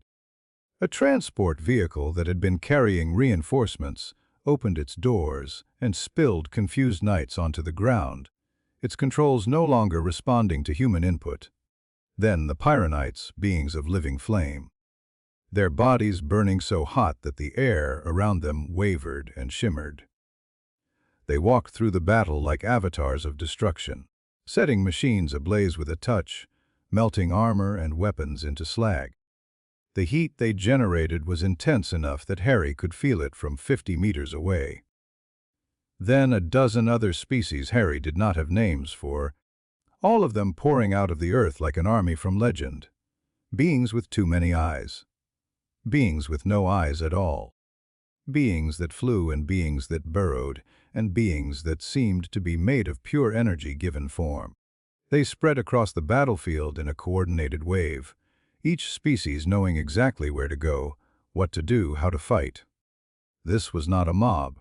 This was an army. An army that had been preparing for this moment for a very long time. Leading them was a figure Harry recognized. The lead Necrophrygian who had escorted him through Undertown, its blue eyes blazing with cold fire that seemed brighter than before. It moved through the chaos with the calm of a general surveying a battlefield, directing forces with subtle gestures, communicating in languages Harry's ears could not hear, but his mind somehow understood. The hare called for aid, it said in its clicking language, and Undertown answered. Harry felt something crack inside his chest. Not pain, something else. Something that felt almost like hope, almost like belonging, almost like coming home to a place he had never known he was missing.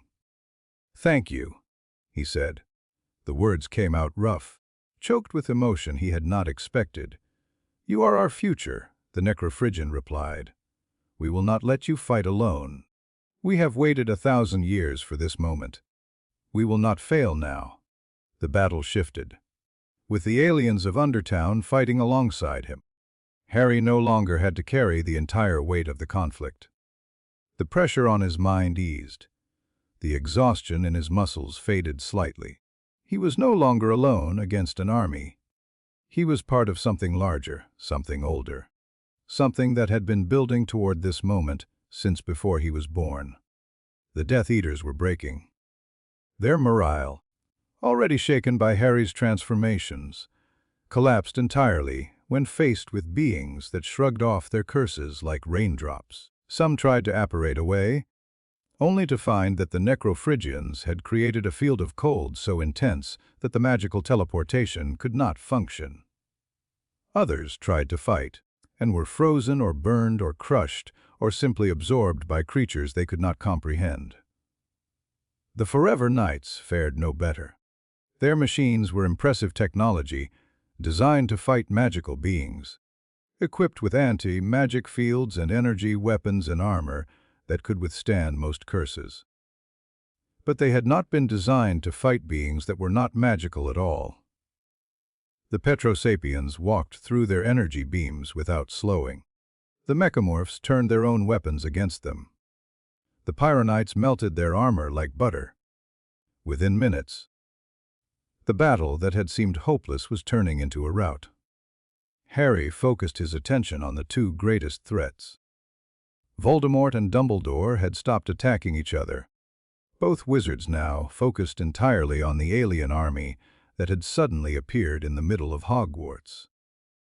Their faces showed identical expressions of shock and horror as they realized that everything they thought they knew about the world was wrong. "What is this?" Voldemort hissed. "What are these creatures?"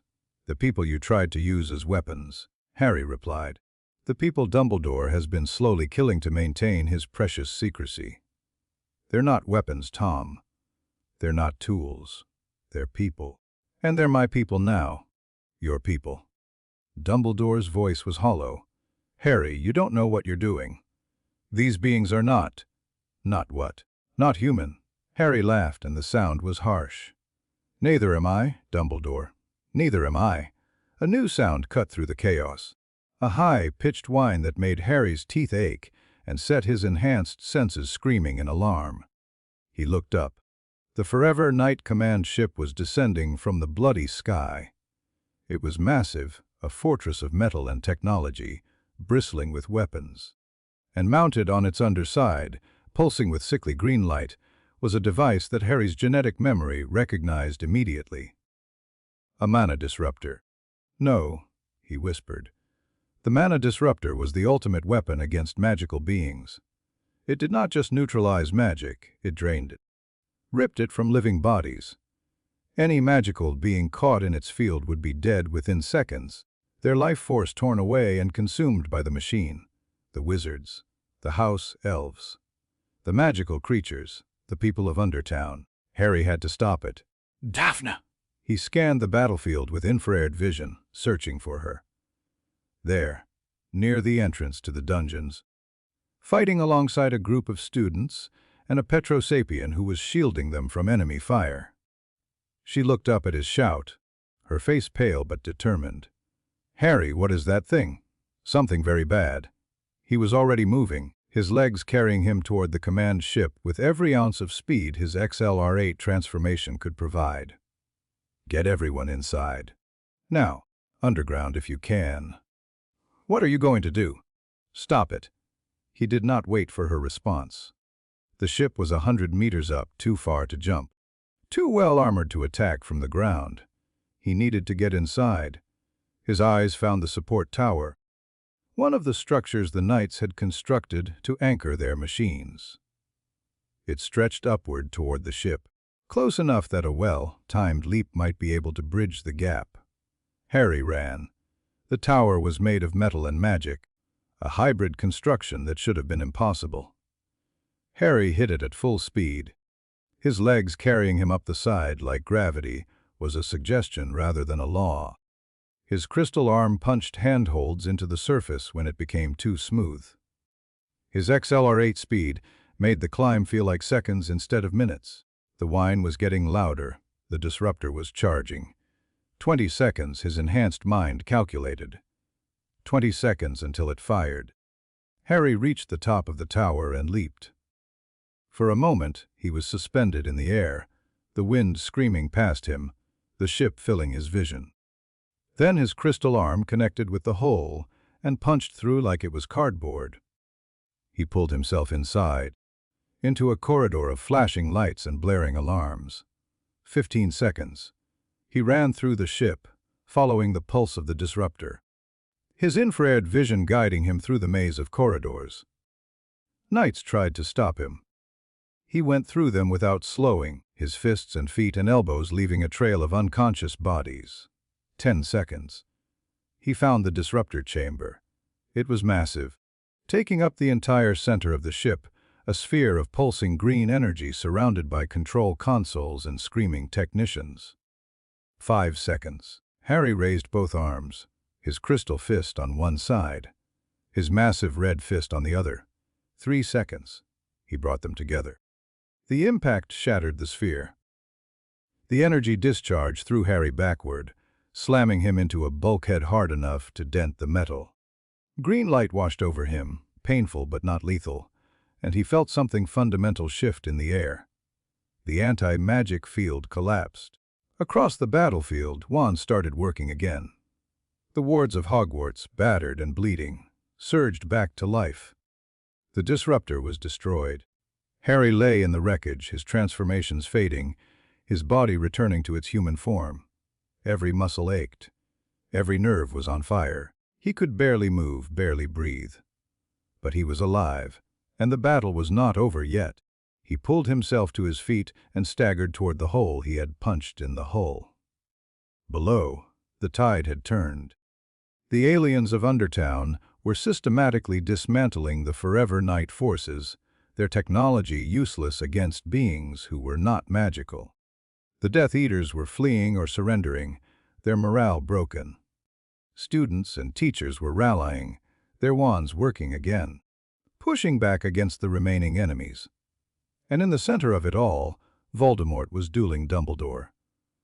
The two most powerful wizards of the age, throwing spells that shook the earth and split the sky.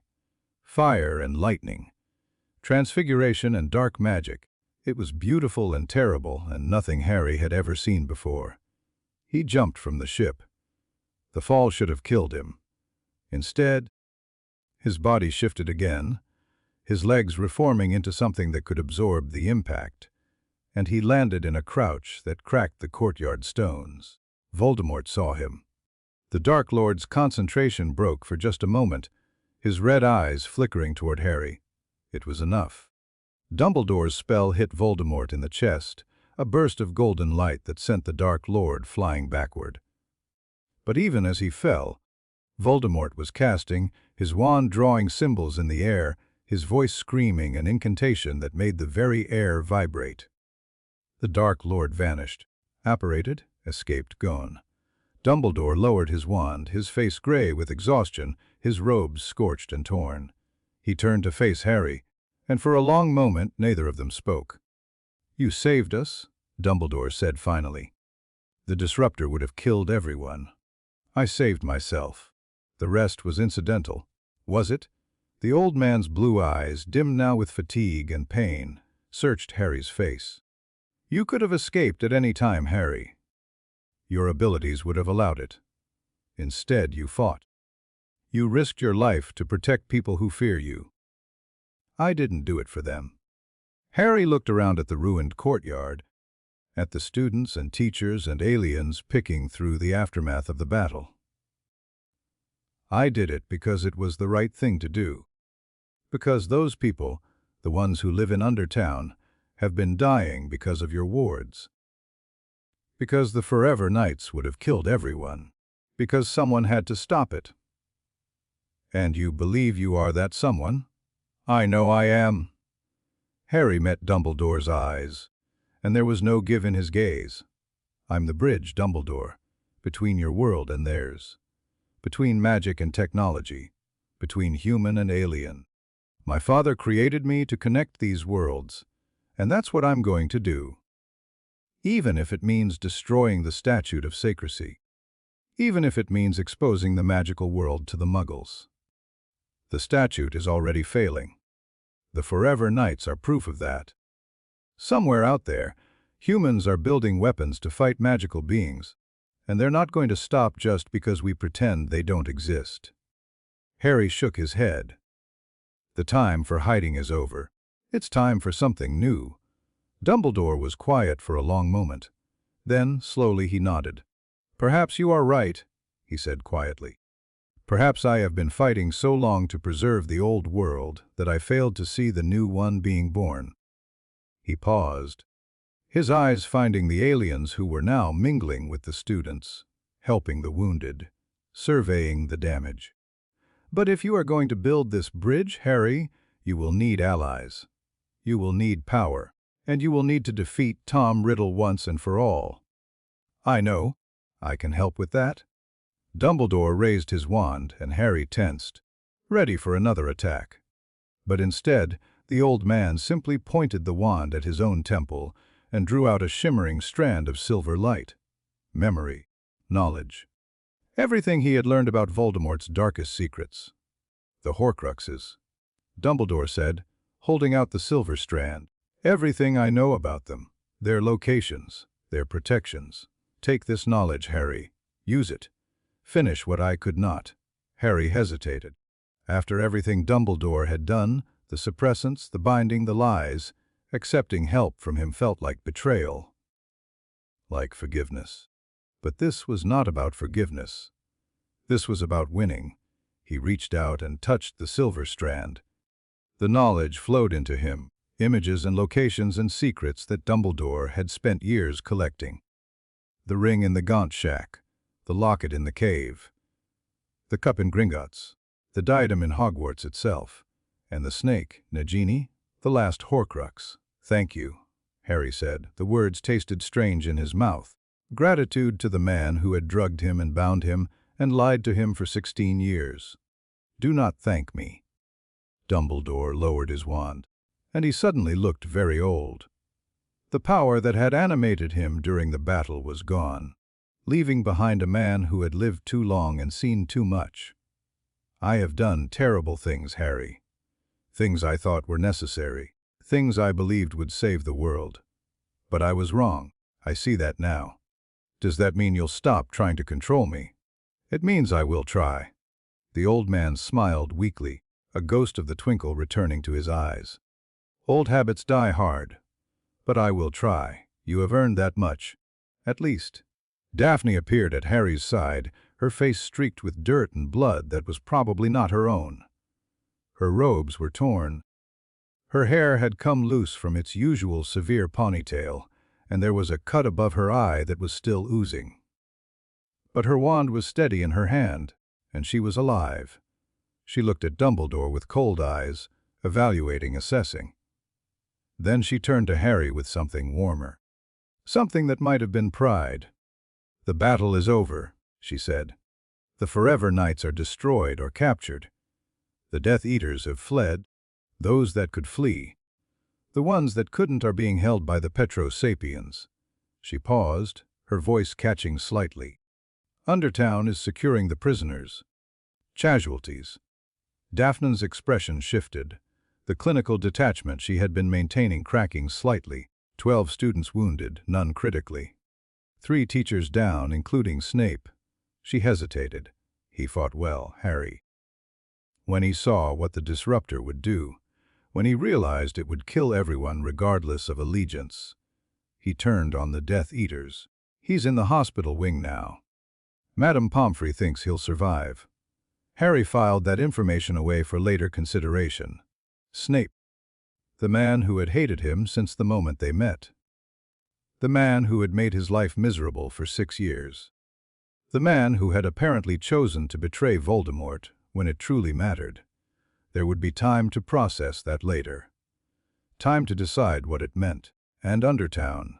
Daphne's composure cracked entirely. Her eyes glistened, and she looked away.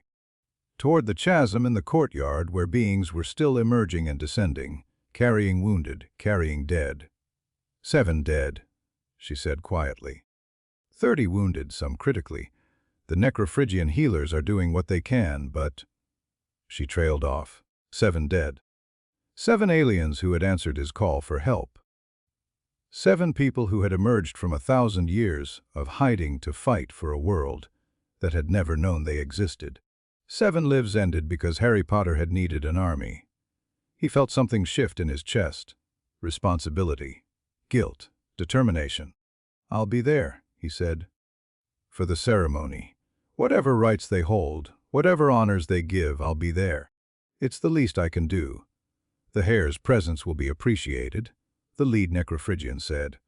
Harry had not heard it approach. It moved silently, even for a being that could phase through solid matter. "The fallen will be honored in the traditional way. Their names will be carved into the wall of memory. Their deeds will be sung by the next generation. Their sacrifice saved everyone," Harry said. "The wizards, the students, the teachers, all of them. They deserve to know that." They knew. The Necrophrygian's blue eyes seemed to soften. If such a thing was possible for a being made of shadow and cold. When the Hare's call reached us, there was no hesitation. Every being who emerged did so knowing the risk. They chose to fight anyway.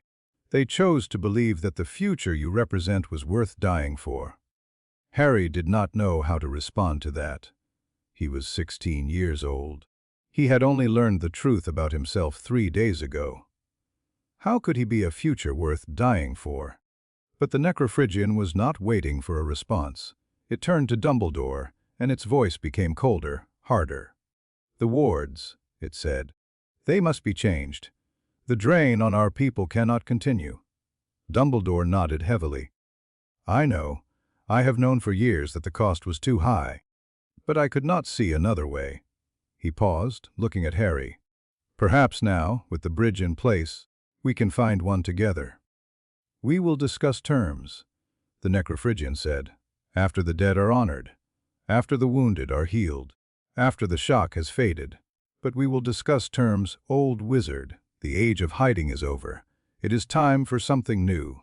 It turned and glided away, back toward the chasm, back toward the city beneath the castle. Daphne took Harry's hand. Her fingers were cold.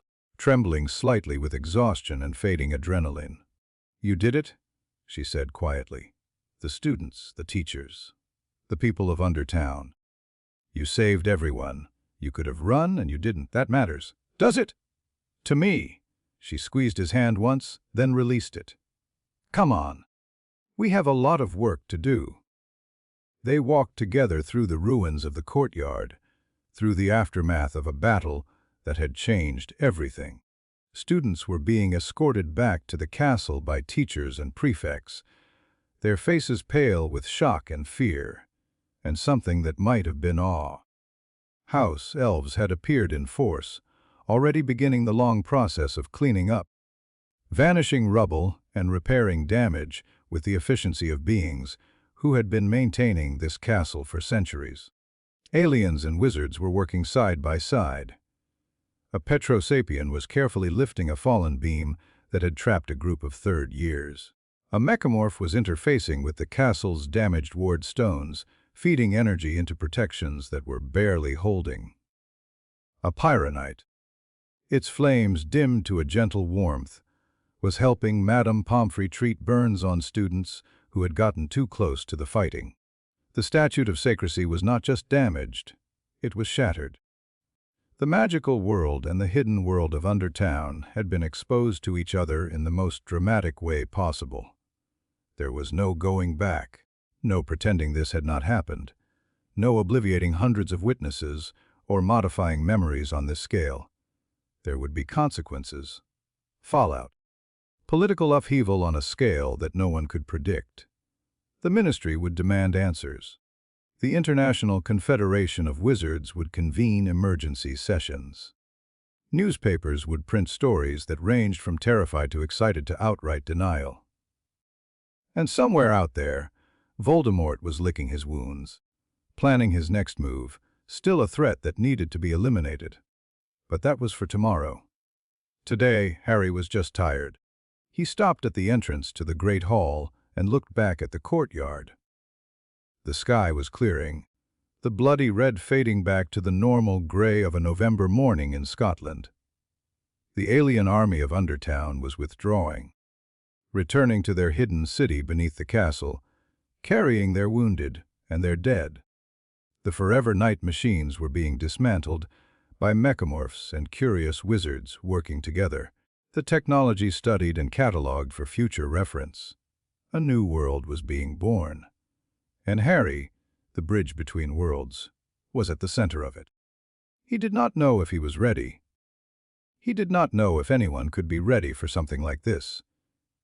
But he was going to find out. Daphne stood beside him, her shoulder brushing his. She did not speak. She did not need to. The silence between them was comfortable, full of understanding that did not require words. Somewhere beneath his feet, in a city that had waited 1,000 years for his arrival, the beings of Undertown were beginning to hope for the first time in generations. The heir had come at last, and the future, whatever it held, was finally beginning. Voldemort returned 2 weeks later. Harry was expecting him. The Dark Lord had spent the time since the Battle of Hogwarts rebuilding, recruiting, planning. The Forever Knights were gone, their dimensional gateway sealed by a combined effort of Undertown's engineers and the Ministry's unspeakables working in uneasy alliance. But Voldemort had never truly needed them. They had been tools, weapons, means to an end. The end was still the same. Harry Potter had to die. Harry had spent those 2 weeks preparing. Not hiding, not cowering, hunting the ring had been first. The Gaunt Shack in Little Hangleton, a rotting structure barely held together by dark magic and spite. Dumbledore had already destroyed it. The old man's blackened hand a testament to the cost of that victory, but Harry had gone anyway, had stood in the ruins and felt for residual dark magic, making sure nothing remained. Nothing did. One Horcrux confirmed destroyed. The locket had been harder. The cave was hidden on a cliff face somewhere in northern England, accessible only by swimming through icy water and finding a blood-sealed entrance that required sacrifice to open. Harry had gone alone, leaving Daphne behind despite her protests, because the magic Voldemort had used was designed for one wizard at a time. The boat had been small, barely large enough for one person, and the lake had been filled with inferi. Hundreds of them, floating just beneath the surface. Their pale, dead faces turned upward waiting. Harry had felt them as he crossed, had sensed the dark magic binding them to their eternal rest. The basin had been the worst part. A stone pedestal rising from an island in the center of the lake, filled with a potion that had to be drunk before the locket could be retrieved. The potion was designed to cause unbearable suffering, to break the drinker's will, to make them beg for death rather than continue. Harry's alien biology had made the suffering manageable. Barely.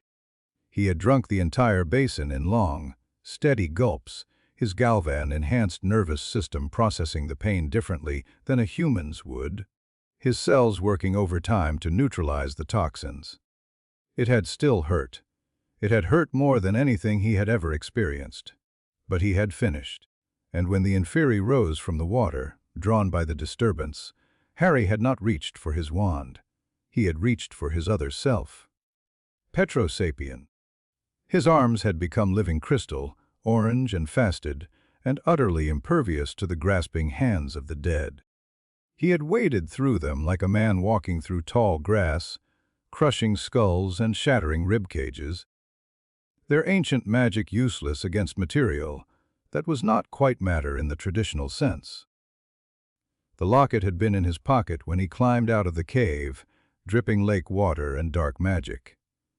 He had handed it to a pyronite the next day, and together they had watched it burn. The face of Tom Riddle had screamed from inside the metal, had threatened and pleaded and promised, and then had dissolved into nothing. 2 Horcruxes destroyed. The cup had required breaking into Gringotts. Harry had considered several approaches. A frontal assault, relying on his abilities to overwhelm the goblin defenses. A stealthy infiltration, using his XLR-8 speed to move through the bank undetected. A political solution, leveraging his new position to negotiate access. In the end, he had chosen bribery. The goblins were businessmen above all else. They valued profit more than tradition, gold more than grudges. Harry had offered them something they could not refuse: a technology, sharing agreement with Undertown, giving them access to galvanic engineering principles that could revolutionize their metalworking. In exchange, they looked the other way while Harry walked into the Lestrange vault and retrieved what he had come for. The cup had been beautiful once. Helga Hufflepuff's prized possession, a golden goblet etched with the badger emblem of her house.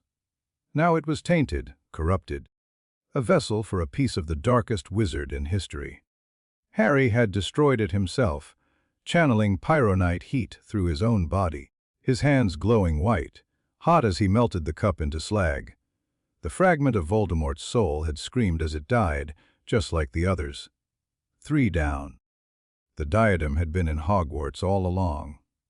The room of requirement, which could become whatever the user needed, had been storing lost and hidden objects for centuries.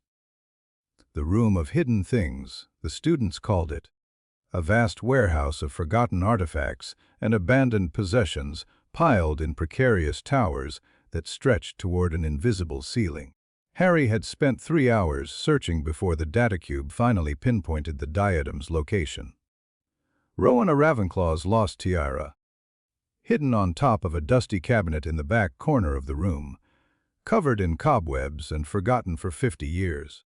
He had destroyed it with his bare hands, the ultimate form flickering briefly into existence, as he channeled enough energy to shatter the Horcrux's protections.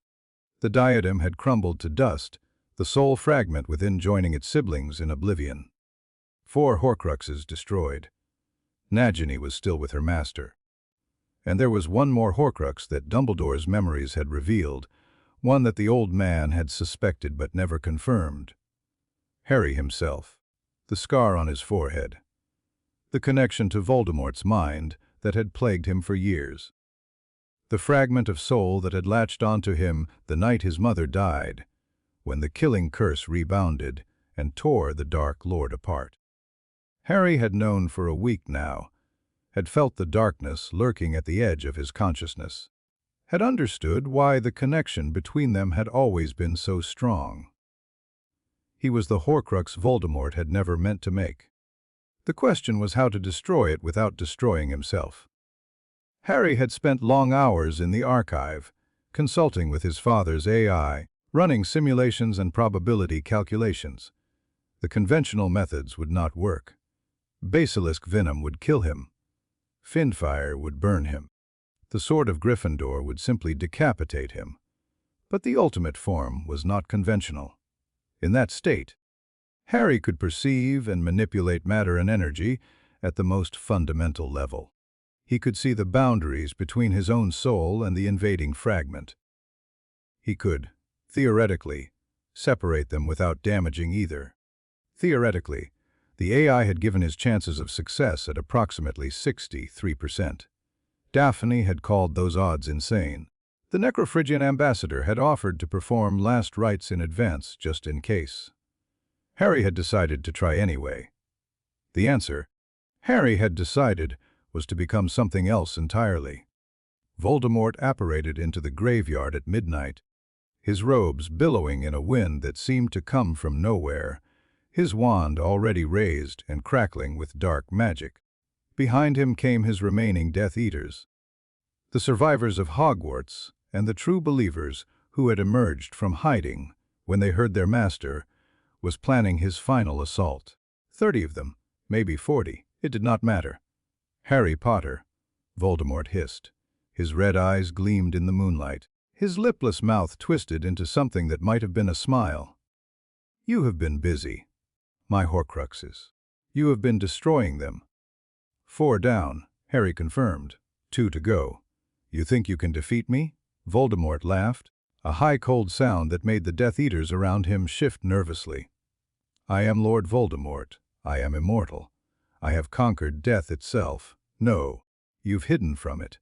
Harry stepped forward, and the Death Eaters raised their wands. There's a difference. Semantics. Voldemort's wand came up. Kill him. 40 curses flew toward Harry. He did not move. The spells struck an invisible barrier 3 feet from his body and stopped, hung in the air, then reversed, flying back toward their casters with twice the speed. Death Eaters screamed and dove for cover. Some were fast enough. Most were not. Bodies hit the ground, stunned, petrified, 1 or 2 clearly dead from their own killing curses rebounding. Voldemort's eyes widened. I told you at Hogwarts. Harry began to walk forward, and with each step, the air around him grew brighter. I'm something you can't comprehend. The transformation started in his chest. It was different from the partial shifts he had experienced before. Those had been reactive, instinctive, his body adapting to threats without conscious direction. This was deliberate.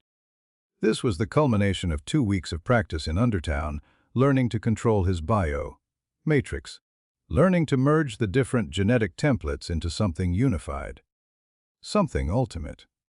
Light poured from his skin. Silver, white light that was not quite magic and not quite technology, but something in between. His hair shifted, the black draining away, replaced by metallic silver that seemed to move on its own. His eyes changed last, the green fading to deep crimson, the same red as Voldemort's, but somehow different, colder, more ancient. He rose into the air. Not flying, not levitating, something else.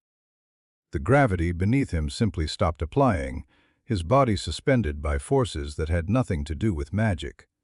Energy crackled around him. Visible now, streams of power that flowed from the earth and the air and the distant stars. The ultimate form. The final evolution of everything his father had designed him to be. Pure genetic perfection merged with pure mana manipulation. The bridge between worlds made manifest. Voldemort took a step back.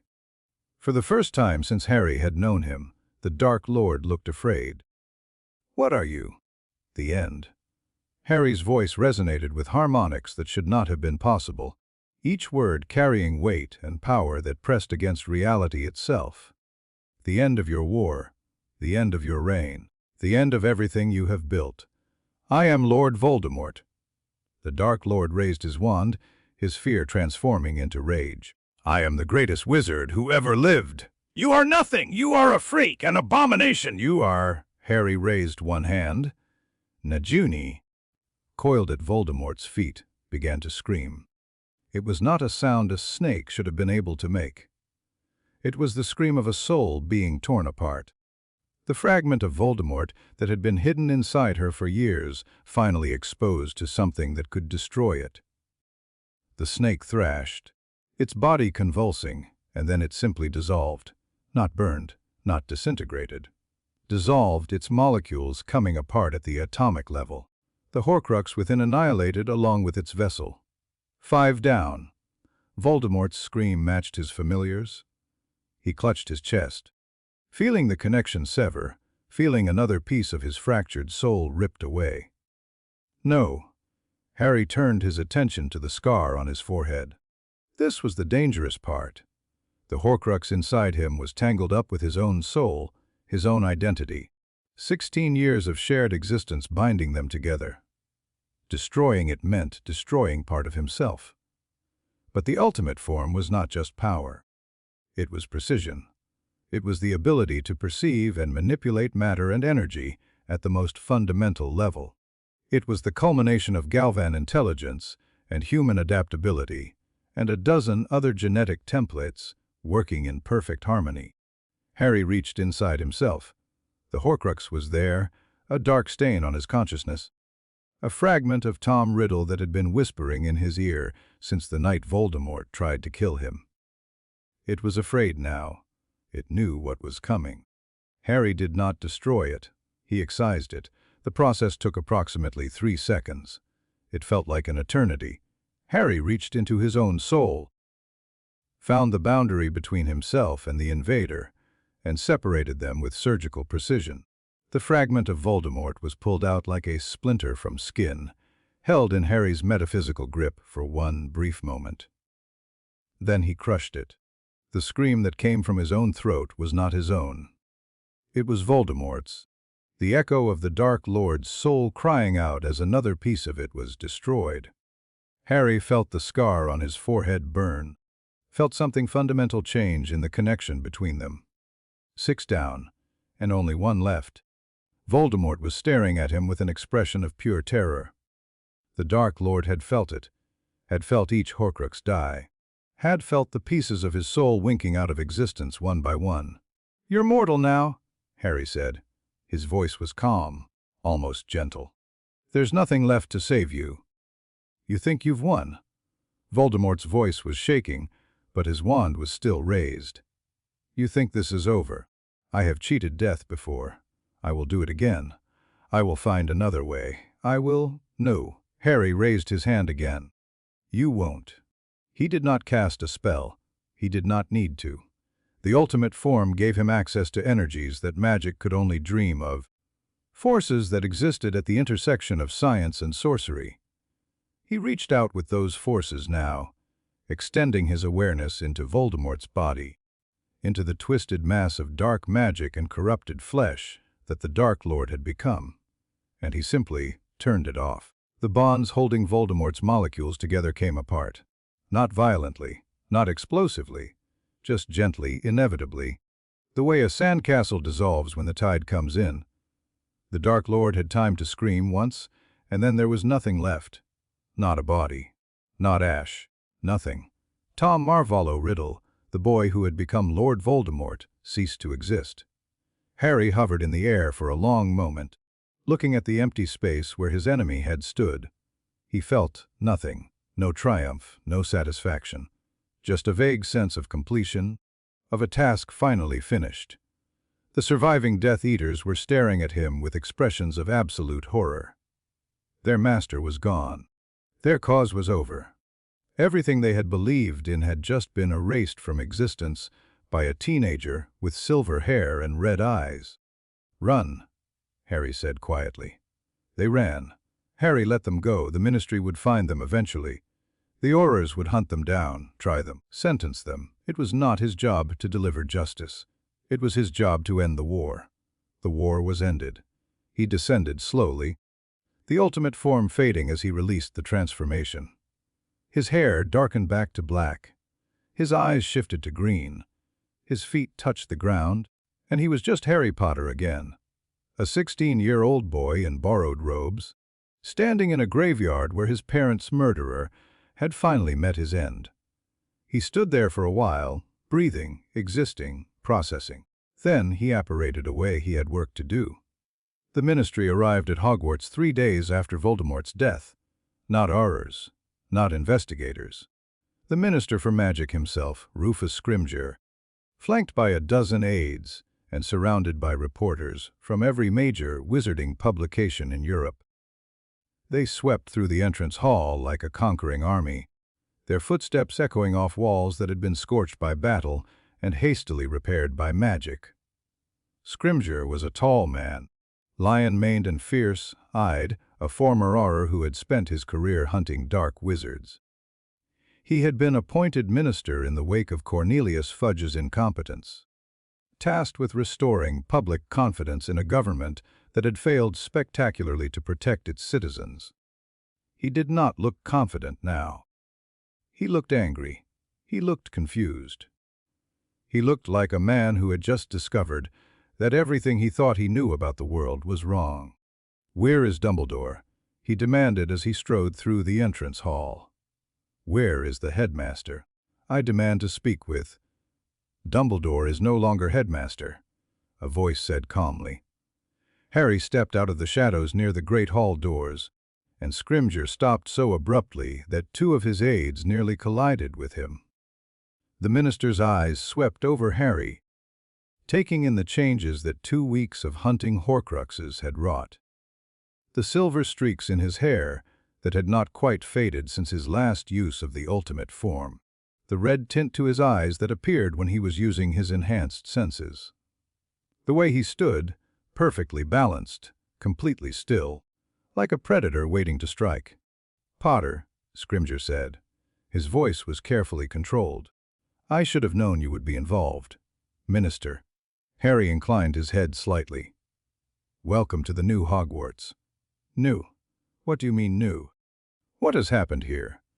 My sources tell me that there are creatures living beneath the castle, that the wards have been compromised, that students are being taught by beings that are not even human." "Your sources are partially correct." Harry began walking toward the great hall, and after a moment, Scrimgeour had no choice but to follow. "There are beings living beneath the castle. The wards have been modified, not compromised, and several of our new faculty members are indeed not human. But that's not the interesting part." "Then what, pray tell, is the interesting part?" Harry pushed open the doors to the great hall. The ministers stopped dead. The hall had been transformed. The house tables were gone, replaced by a curved seating arrangement that faced a raised platform at the far end. The walls were covered with screens, galvanic technology that could display information to the entire room simultaneously. And gathered in those seats, arranged in a careful display of unified strength, were representatives from every major species in Undertown. Necrophrygians sat beside Petrosapiens. Pyronites flickered next to galvanic mechamorphs. Beings that Scrimgeour had no names for filled the remaining seats, their alien eyes all fixed on the entrance, all watching the Minister of Magic stumble to a halt in the doorway. Daphne stood at Harry's right hand, her Ice Queen mask firmly in place, her eyes sharp and calculating. The lead Necrophrygian was at his left, its blue eyes glowing softly in the torchlight. Behind them, standing in a position of authority that made the power dynamics crystal clear, was nothing, just empty space. Because Harry did not need anyone standing behind him. He was the authority now. "What is the meaning of this?" Scrimgeour demanded. His voice cracked slightly on the last word. "What are these creatures? What has happened to the wards? Who authorized this?" "I did." Harry stepped forward, and something in his bearing made the minister fall silent. Not magic, not threat. Just presence. The absolute certainty of someone who had faced death repeatedly and was no longer impressed by political power. My name is Harry Potter. I am the heir of Undertown, the son of ALBEDO, and the bridge between your world and theirs. And I have information that the wizarding public deserves to hear. He gestured, and a galvanic mechamorph flowed across the floor like liquid mercury, merging with the massive screens that covered the walls. The screens flickered to life, and suddenly the entire hall was filled with documents, records, financial statements, everything that Harry had spent the past 3 days compiling with the help of Undertown's data specialists. These are the accounts from the Potter family vault at Gringotts, Harry said. His voice carried through the hall, amplified by technology that looked like magic but was something far more advanced. For the past 6 years, monthly payments totaling 43,000 galleons have been made to the Weasley family. The authorization was signed by Albus Dumbledore, using my family's gold without my knowledge or consent. Murmurs spread through the gathered reporters. Quills scratched furiously on parchment. Several of the ministry aides had gone pale. These are records from the Hogwarts infirmary. More documents appeared, medical charts and potion inventories and prescription logs. Potions prescribed for Harry Potter. Cognitive suppressants designed to limit intellectual development. Magical dampeners intended to restrict access to my full capabilities. Administered in my food and drink without my knowledge. Authorized by Albus Dumbledore. The murmurs grew louder. Several reporters were now shouting questions that Harry ignored. These are ward schematics for Hogwarts Castle. Technical drawings replaced the medical records. Complex patterns that most of the audience could not understand, but that the unspeakables in the crowd clearly recognized. Harry saw their faces go white as they realized what they were looking at. The wards are powered by a parasitic drain on the life force of the beings living beneath the castle. This drain has been killing them slowly for 1,000 years, taking years from their lifespans, weakening their children, destroying their future. The drain has been maintained by every headmaster since the founders. Most recently, and most aggressively, by Albus Dumbledore. Silence. Complete and total silence. Scrimgeour's face had gone from angry to pale to something approaching gray. He looked like a man who had just watched his entire worldview collapse around him. "These are serious accusations," he said finally. His voice was weak. "They are documented facts." Harry met the minister's eyes without flinching. "I am not asking you to take my word for it. I am presenting evidence. The records are authentic. The goblins have verified the financial documents. The medical logs bear Madame Pomfrey's signature. The ward schematics match ministry records that any competent unspeakable can confirm. And what exactly do you want?" Scrimgeour's voice was carefully controlled, but Harry could hear the calculation beneath it. The political instinct assessing the situation, looking for leverage, looking for an angle. "What are you demanding in exchange for not making this information public?" "I'm not demanding anything. The information is already public." Harry gestured at the screens. "These displays are broadcasting to every magical community on the planet. Europe, the Americas, Asia, Africa.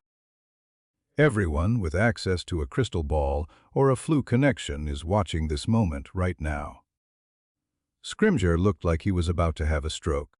Several of his aides were already receiving urgent messages on their communication devices, their faces growing paler by the second as the scope of the exposure became clear. "You've just destroyed the ministry's credibility," one of the aides whispered. "You've undermined everything we've built. I've exposed the truth." Harry's voice was calm, almost gentle. "What you do with that truth is up to you.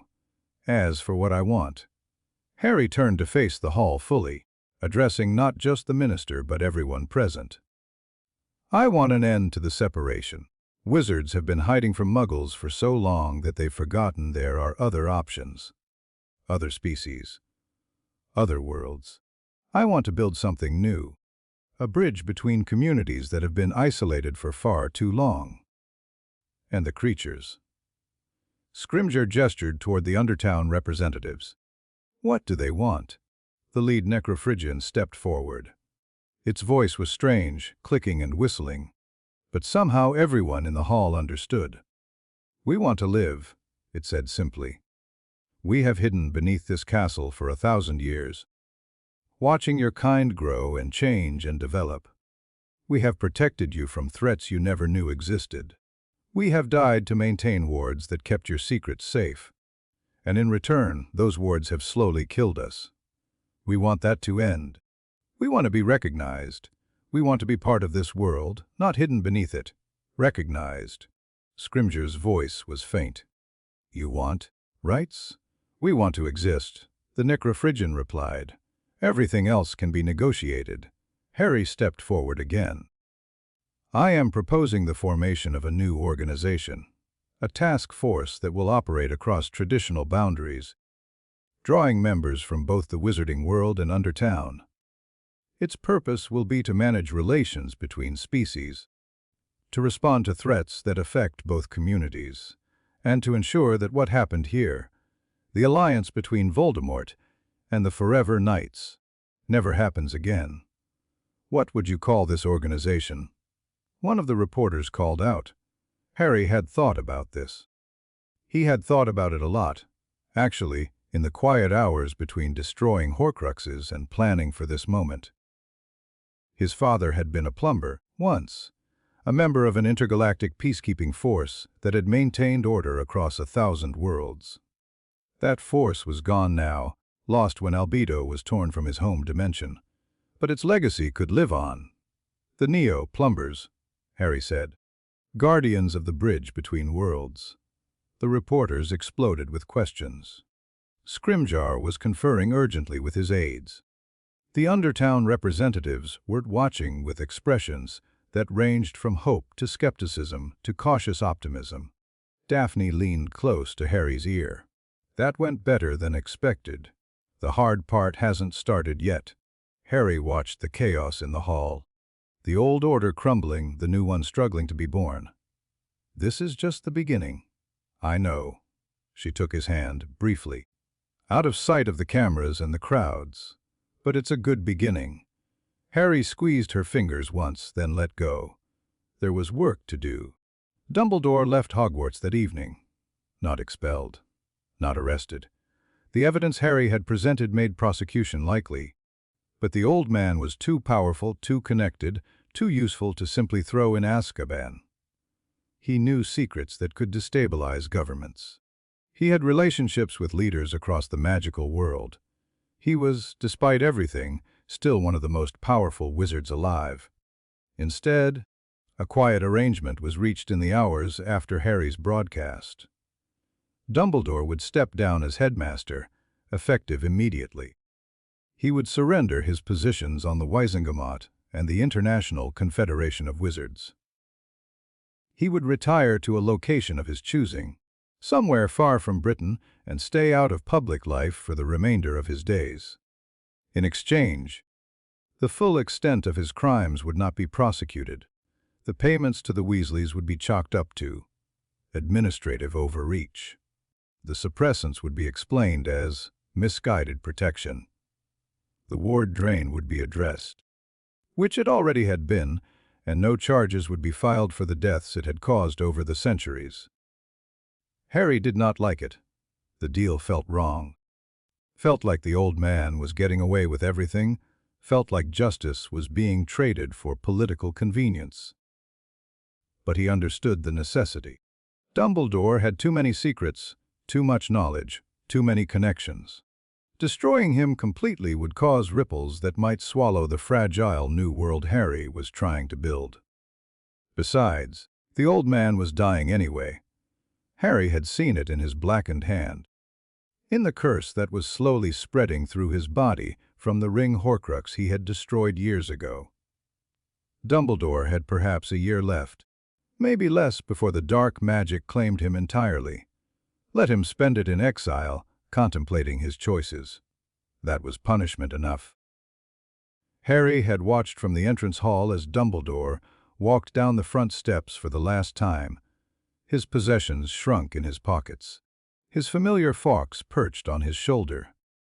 The old man had paused at the bottom, had turned to look back at the castle he had called home for over a century. Their eyes had met. Dumbledore's were sad, resigned, full of something that might have been regret or might have been something darker. Harry's were cold. Then Dumbledore had turned and walked away, disappearing into the night. McGonagall was headmistress now. She had taken the position reluctantly, aware of the challenges ahead, aware that she was inheriting a school in the middle of the most significant transformation in wizarding history. But she was also capable, respected, and willing to work with the new reality, rather than fighting against it. Harry thought she would do well. Ron and Hermione did not fare as well. The Weasley family payments were public knowledge now, broadcast to every magical community in the world. The details were damning. 43,000 galleons over 6 years, paid from Harry's vault without his knowledge or consent. Monthly transfers that coincided with Ron's reports on Harry's behavior, his mental state, his activities. Arthur Weasley had been suspended from his position at the Ministry pending investigation.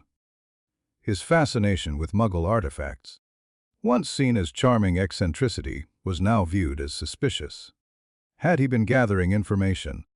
Had his interest in the non-magical world been preparation for the eventual exposure? The questions were unfair, Harry knew. Arthur's love of Muggle technology had nothing to do with Dumbledore's schemes.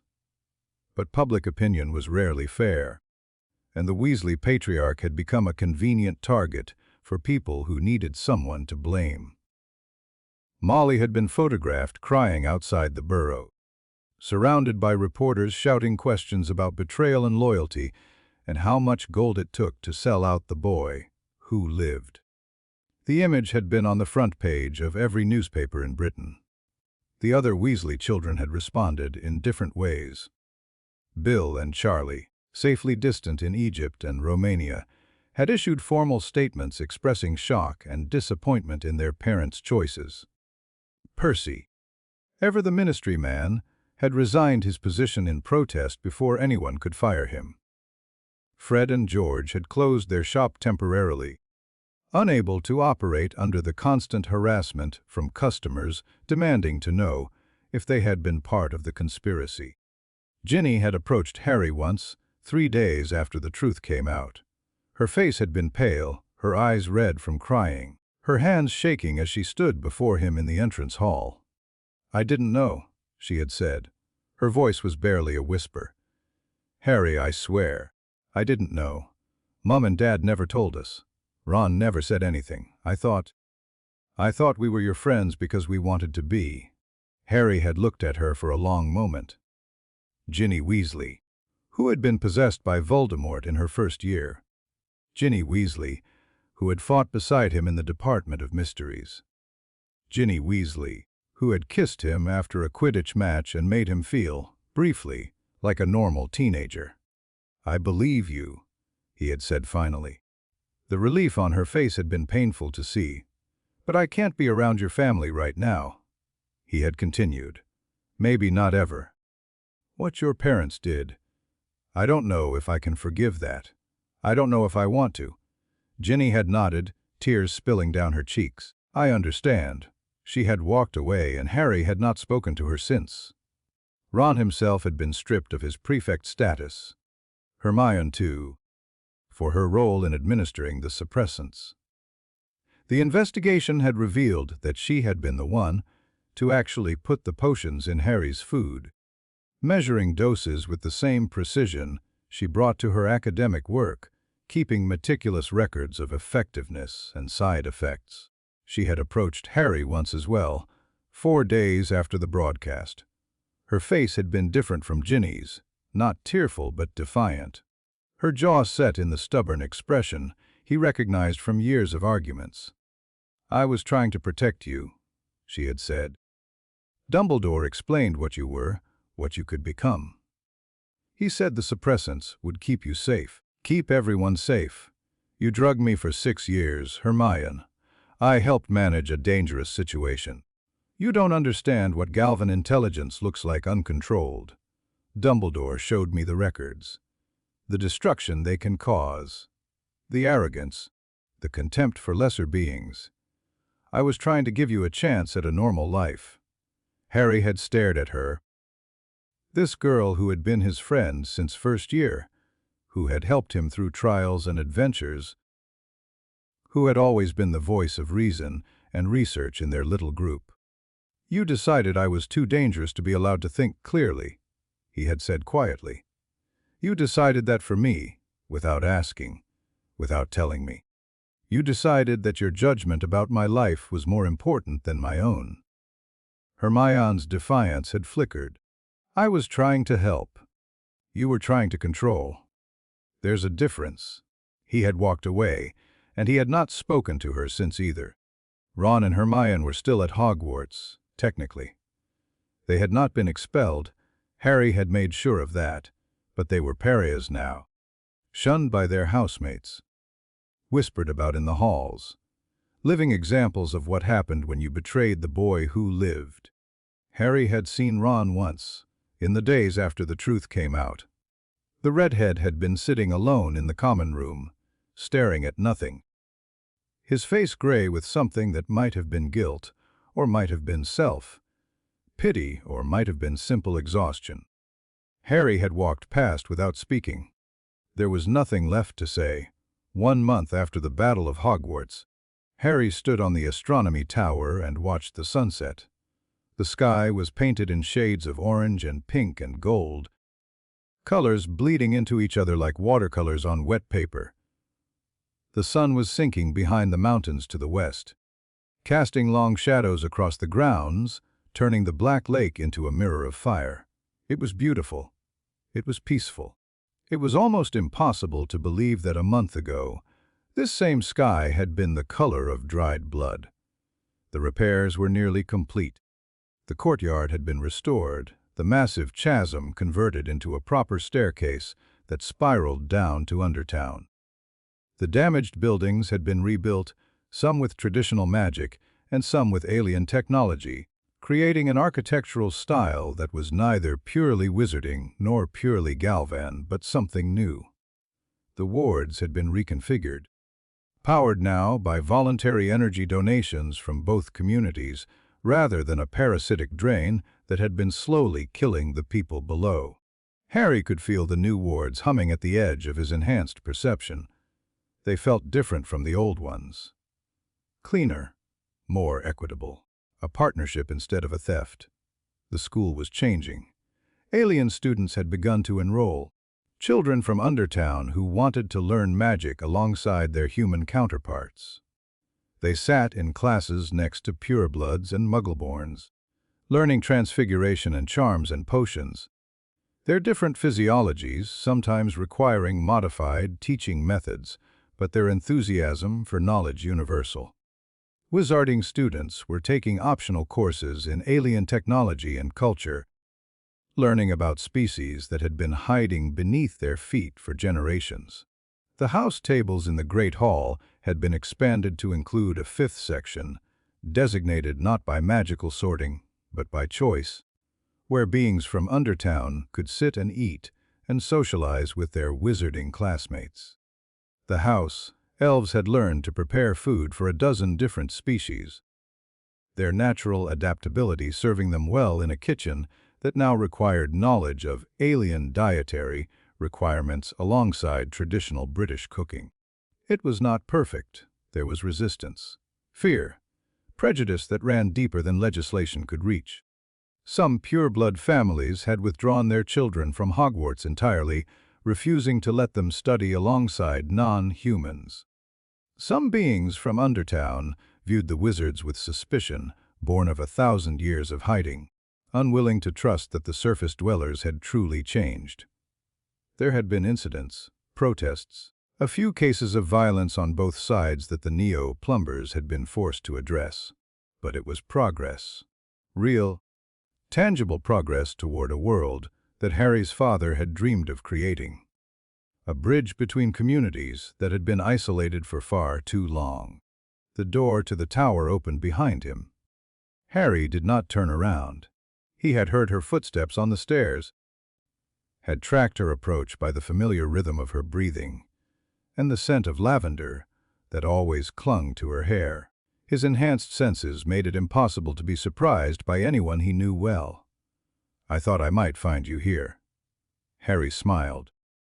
"Daphne." She moved to stand beside him, her shoulder brushing his, her presence a warmth at the edge of his awareness.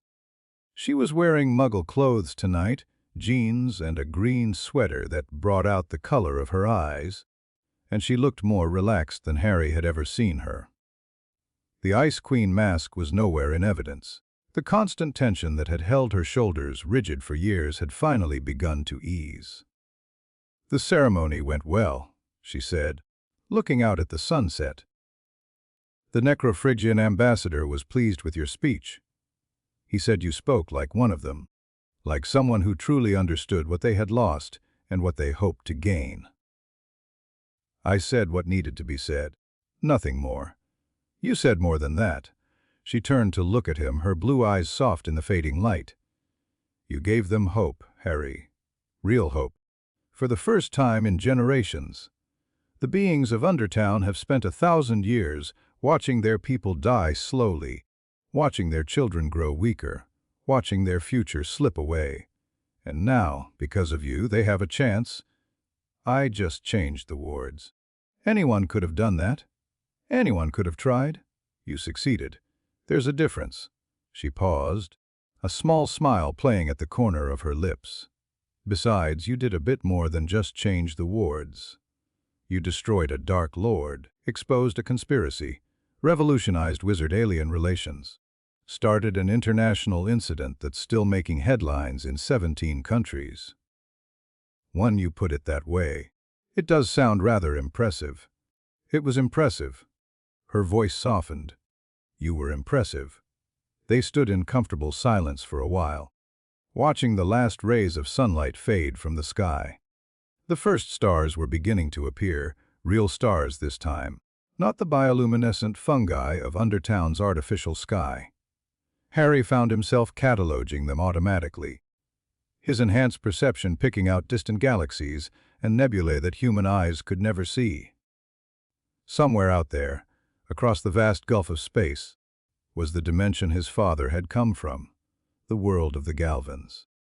The civilization that had produced one of the most brilliant minds in the universe, a mind that had created Harry as a bridge between worlds.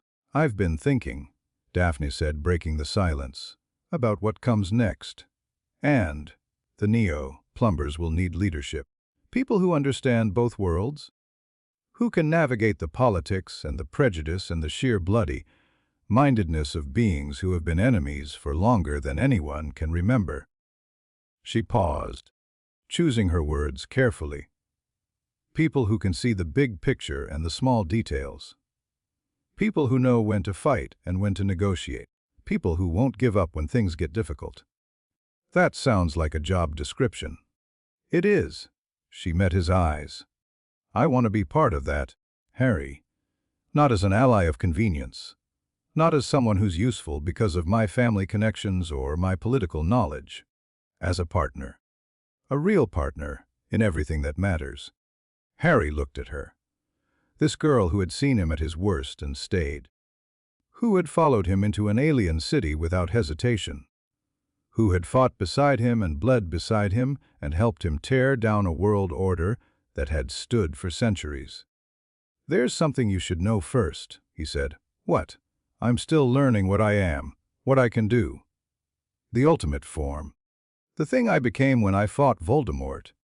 I don't fully understand it yet. I might never understand it. There are going to be challenges, dangers, things that neither of us can predict. I know. And the Greengrass curse. The AI said there were treatments, but we don't know if they'll work. Your sister, Astoria, is responding to the gene therapy." Daphne's voice caught slightly. "The Undertown healers say her vital signs are stabilizing. She might actually live to see her 20th birthday now." Her 30th, her 50th. She blinked rapidly, and Harry saw tears glistening in her eyes that she refused to let fall. She has a chance, Harry. A real chance. Because of you, because of what you've built. I'm glad. The words were inadequate, but he meant them. I know the risks, Daphne continued, composing herself with visible effort. I've always known the risks. I'm a Slytherin. We calculate odds for fun. We assess threats and weigh benefits and make decisions based on careful analysis of all available data. And what do the odds say? She smiled. It was not her Ice Queen smile, the cold mask she showed the world. It was something real, something vulnerable, something just for him. The odds say that standing beside you is the most dangerous choice I could possibly make. She leaned closer, her shoulder pressing against his. They also say it's the most interesting, the most important, the most likely to actually matter in the grand scheme of things. And you've always hated being bored. I have. Her smile widened. Life with you, Harry Potter, may be many things, but I don't think boring is one of them. Harry laughed. It surprised him, the sound, genuine and unforced, bubbling up from somewhere he had forgotten existed. A place that the suppressants and the bindings and the years of isolation had nearly destroyed. A place that Daphne had somehow helped him find again. Partners, then, he said. Partners. She reached into her bag and pulled out a paper container, grease-stained and fragrant. Harry's enhanced senses identified the contents before she even opened it, the smell triggering something deep in his brain, something that was not quite memory and not quite instinct, but somewhere in between. Chili fries, he said. Something warm spread through his chest, something that felt almost like coming home. Dobby's recipe. I had the house, elves make extra. She held out the container, and steam rose from the crispy potatoes and spiced meat and melted cheese. I thought you might be hungry. Harry took the fries. They were perfect, just like always. The taste that had once been a shameful craving, a biological imperative he could not control or understand, was something else now. A comfort, a connection to the part of himself he had spent so long trying to suppress. He ate a fry, then another. Daphne watched him with something that might have been amusement and might have been affection. Your eye isn't twitching, she observed. What? Your eye. It used to twitch when you were suppressing something, when you were lying or hiding part of yourself. She reached up and touched his face, her fingers cool against his cheek. It hasn't twitched in weeks. Harry thought about that. She was right. The twitch that had plagued him for years, the physical manifestation of all the things he was hiding, was gone. He was not suppressing anything anymore. He was not hiding what he was. He was just Harry, whatever that meant now. They stood together on the astronomy tower, eating chili fries, watching the stars come out one by one. Below them, the castle was coming alive with lights and sounds, and the mingled voices of species that had been strangers an hour ago. The future stretched out ahead, uncertain and dangerous, and full of possibilities that neither of them could imagine. It was terrifying. It was exhilarating. It was exactly what Harry had been created for. The bridge between worlds, the heir of Undertown, the boy who had refused to be what others wanted him to be. Harry Potter looked at the stars and smiled.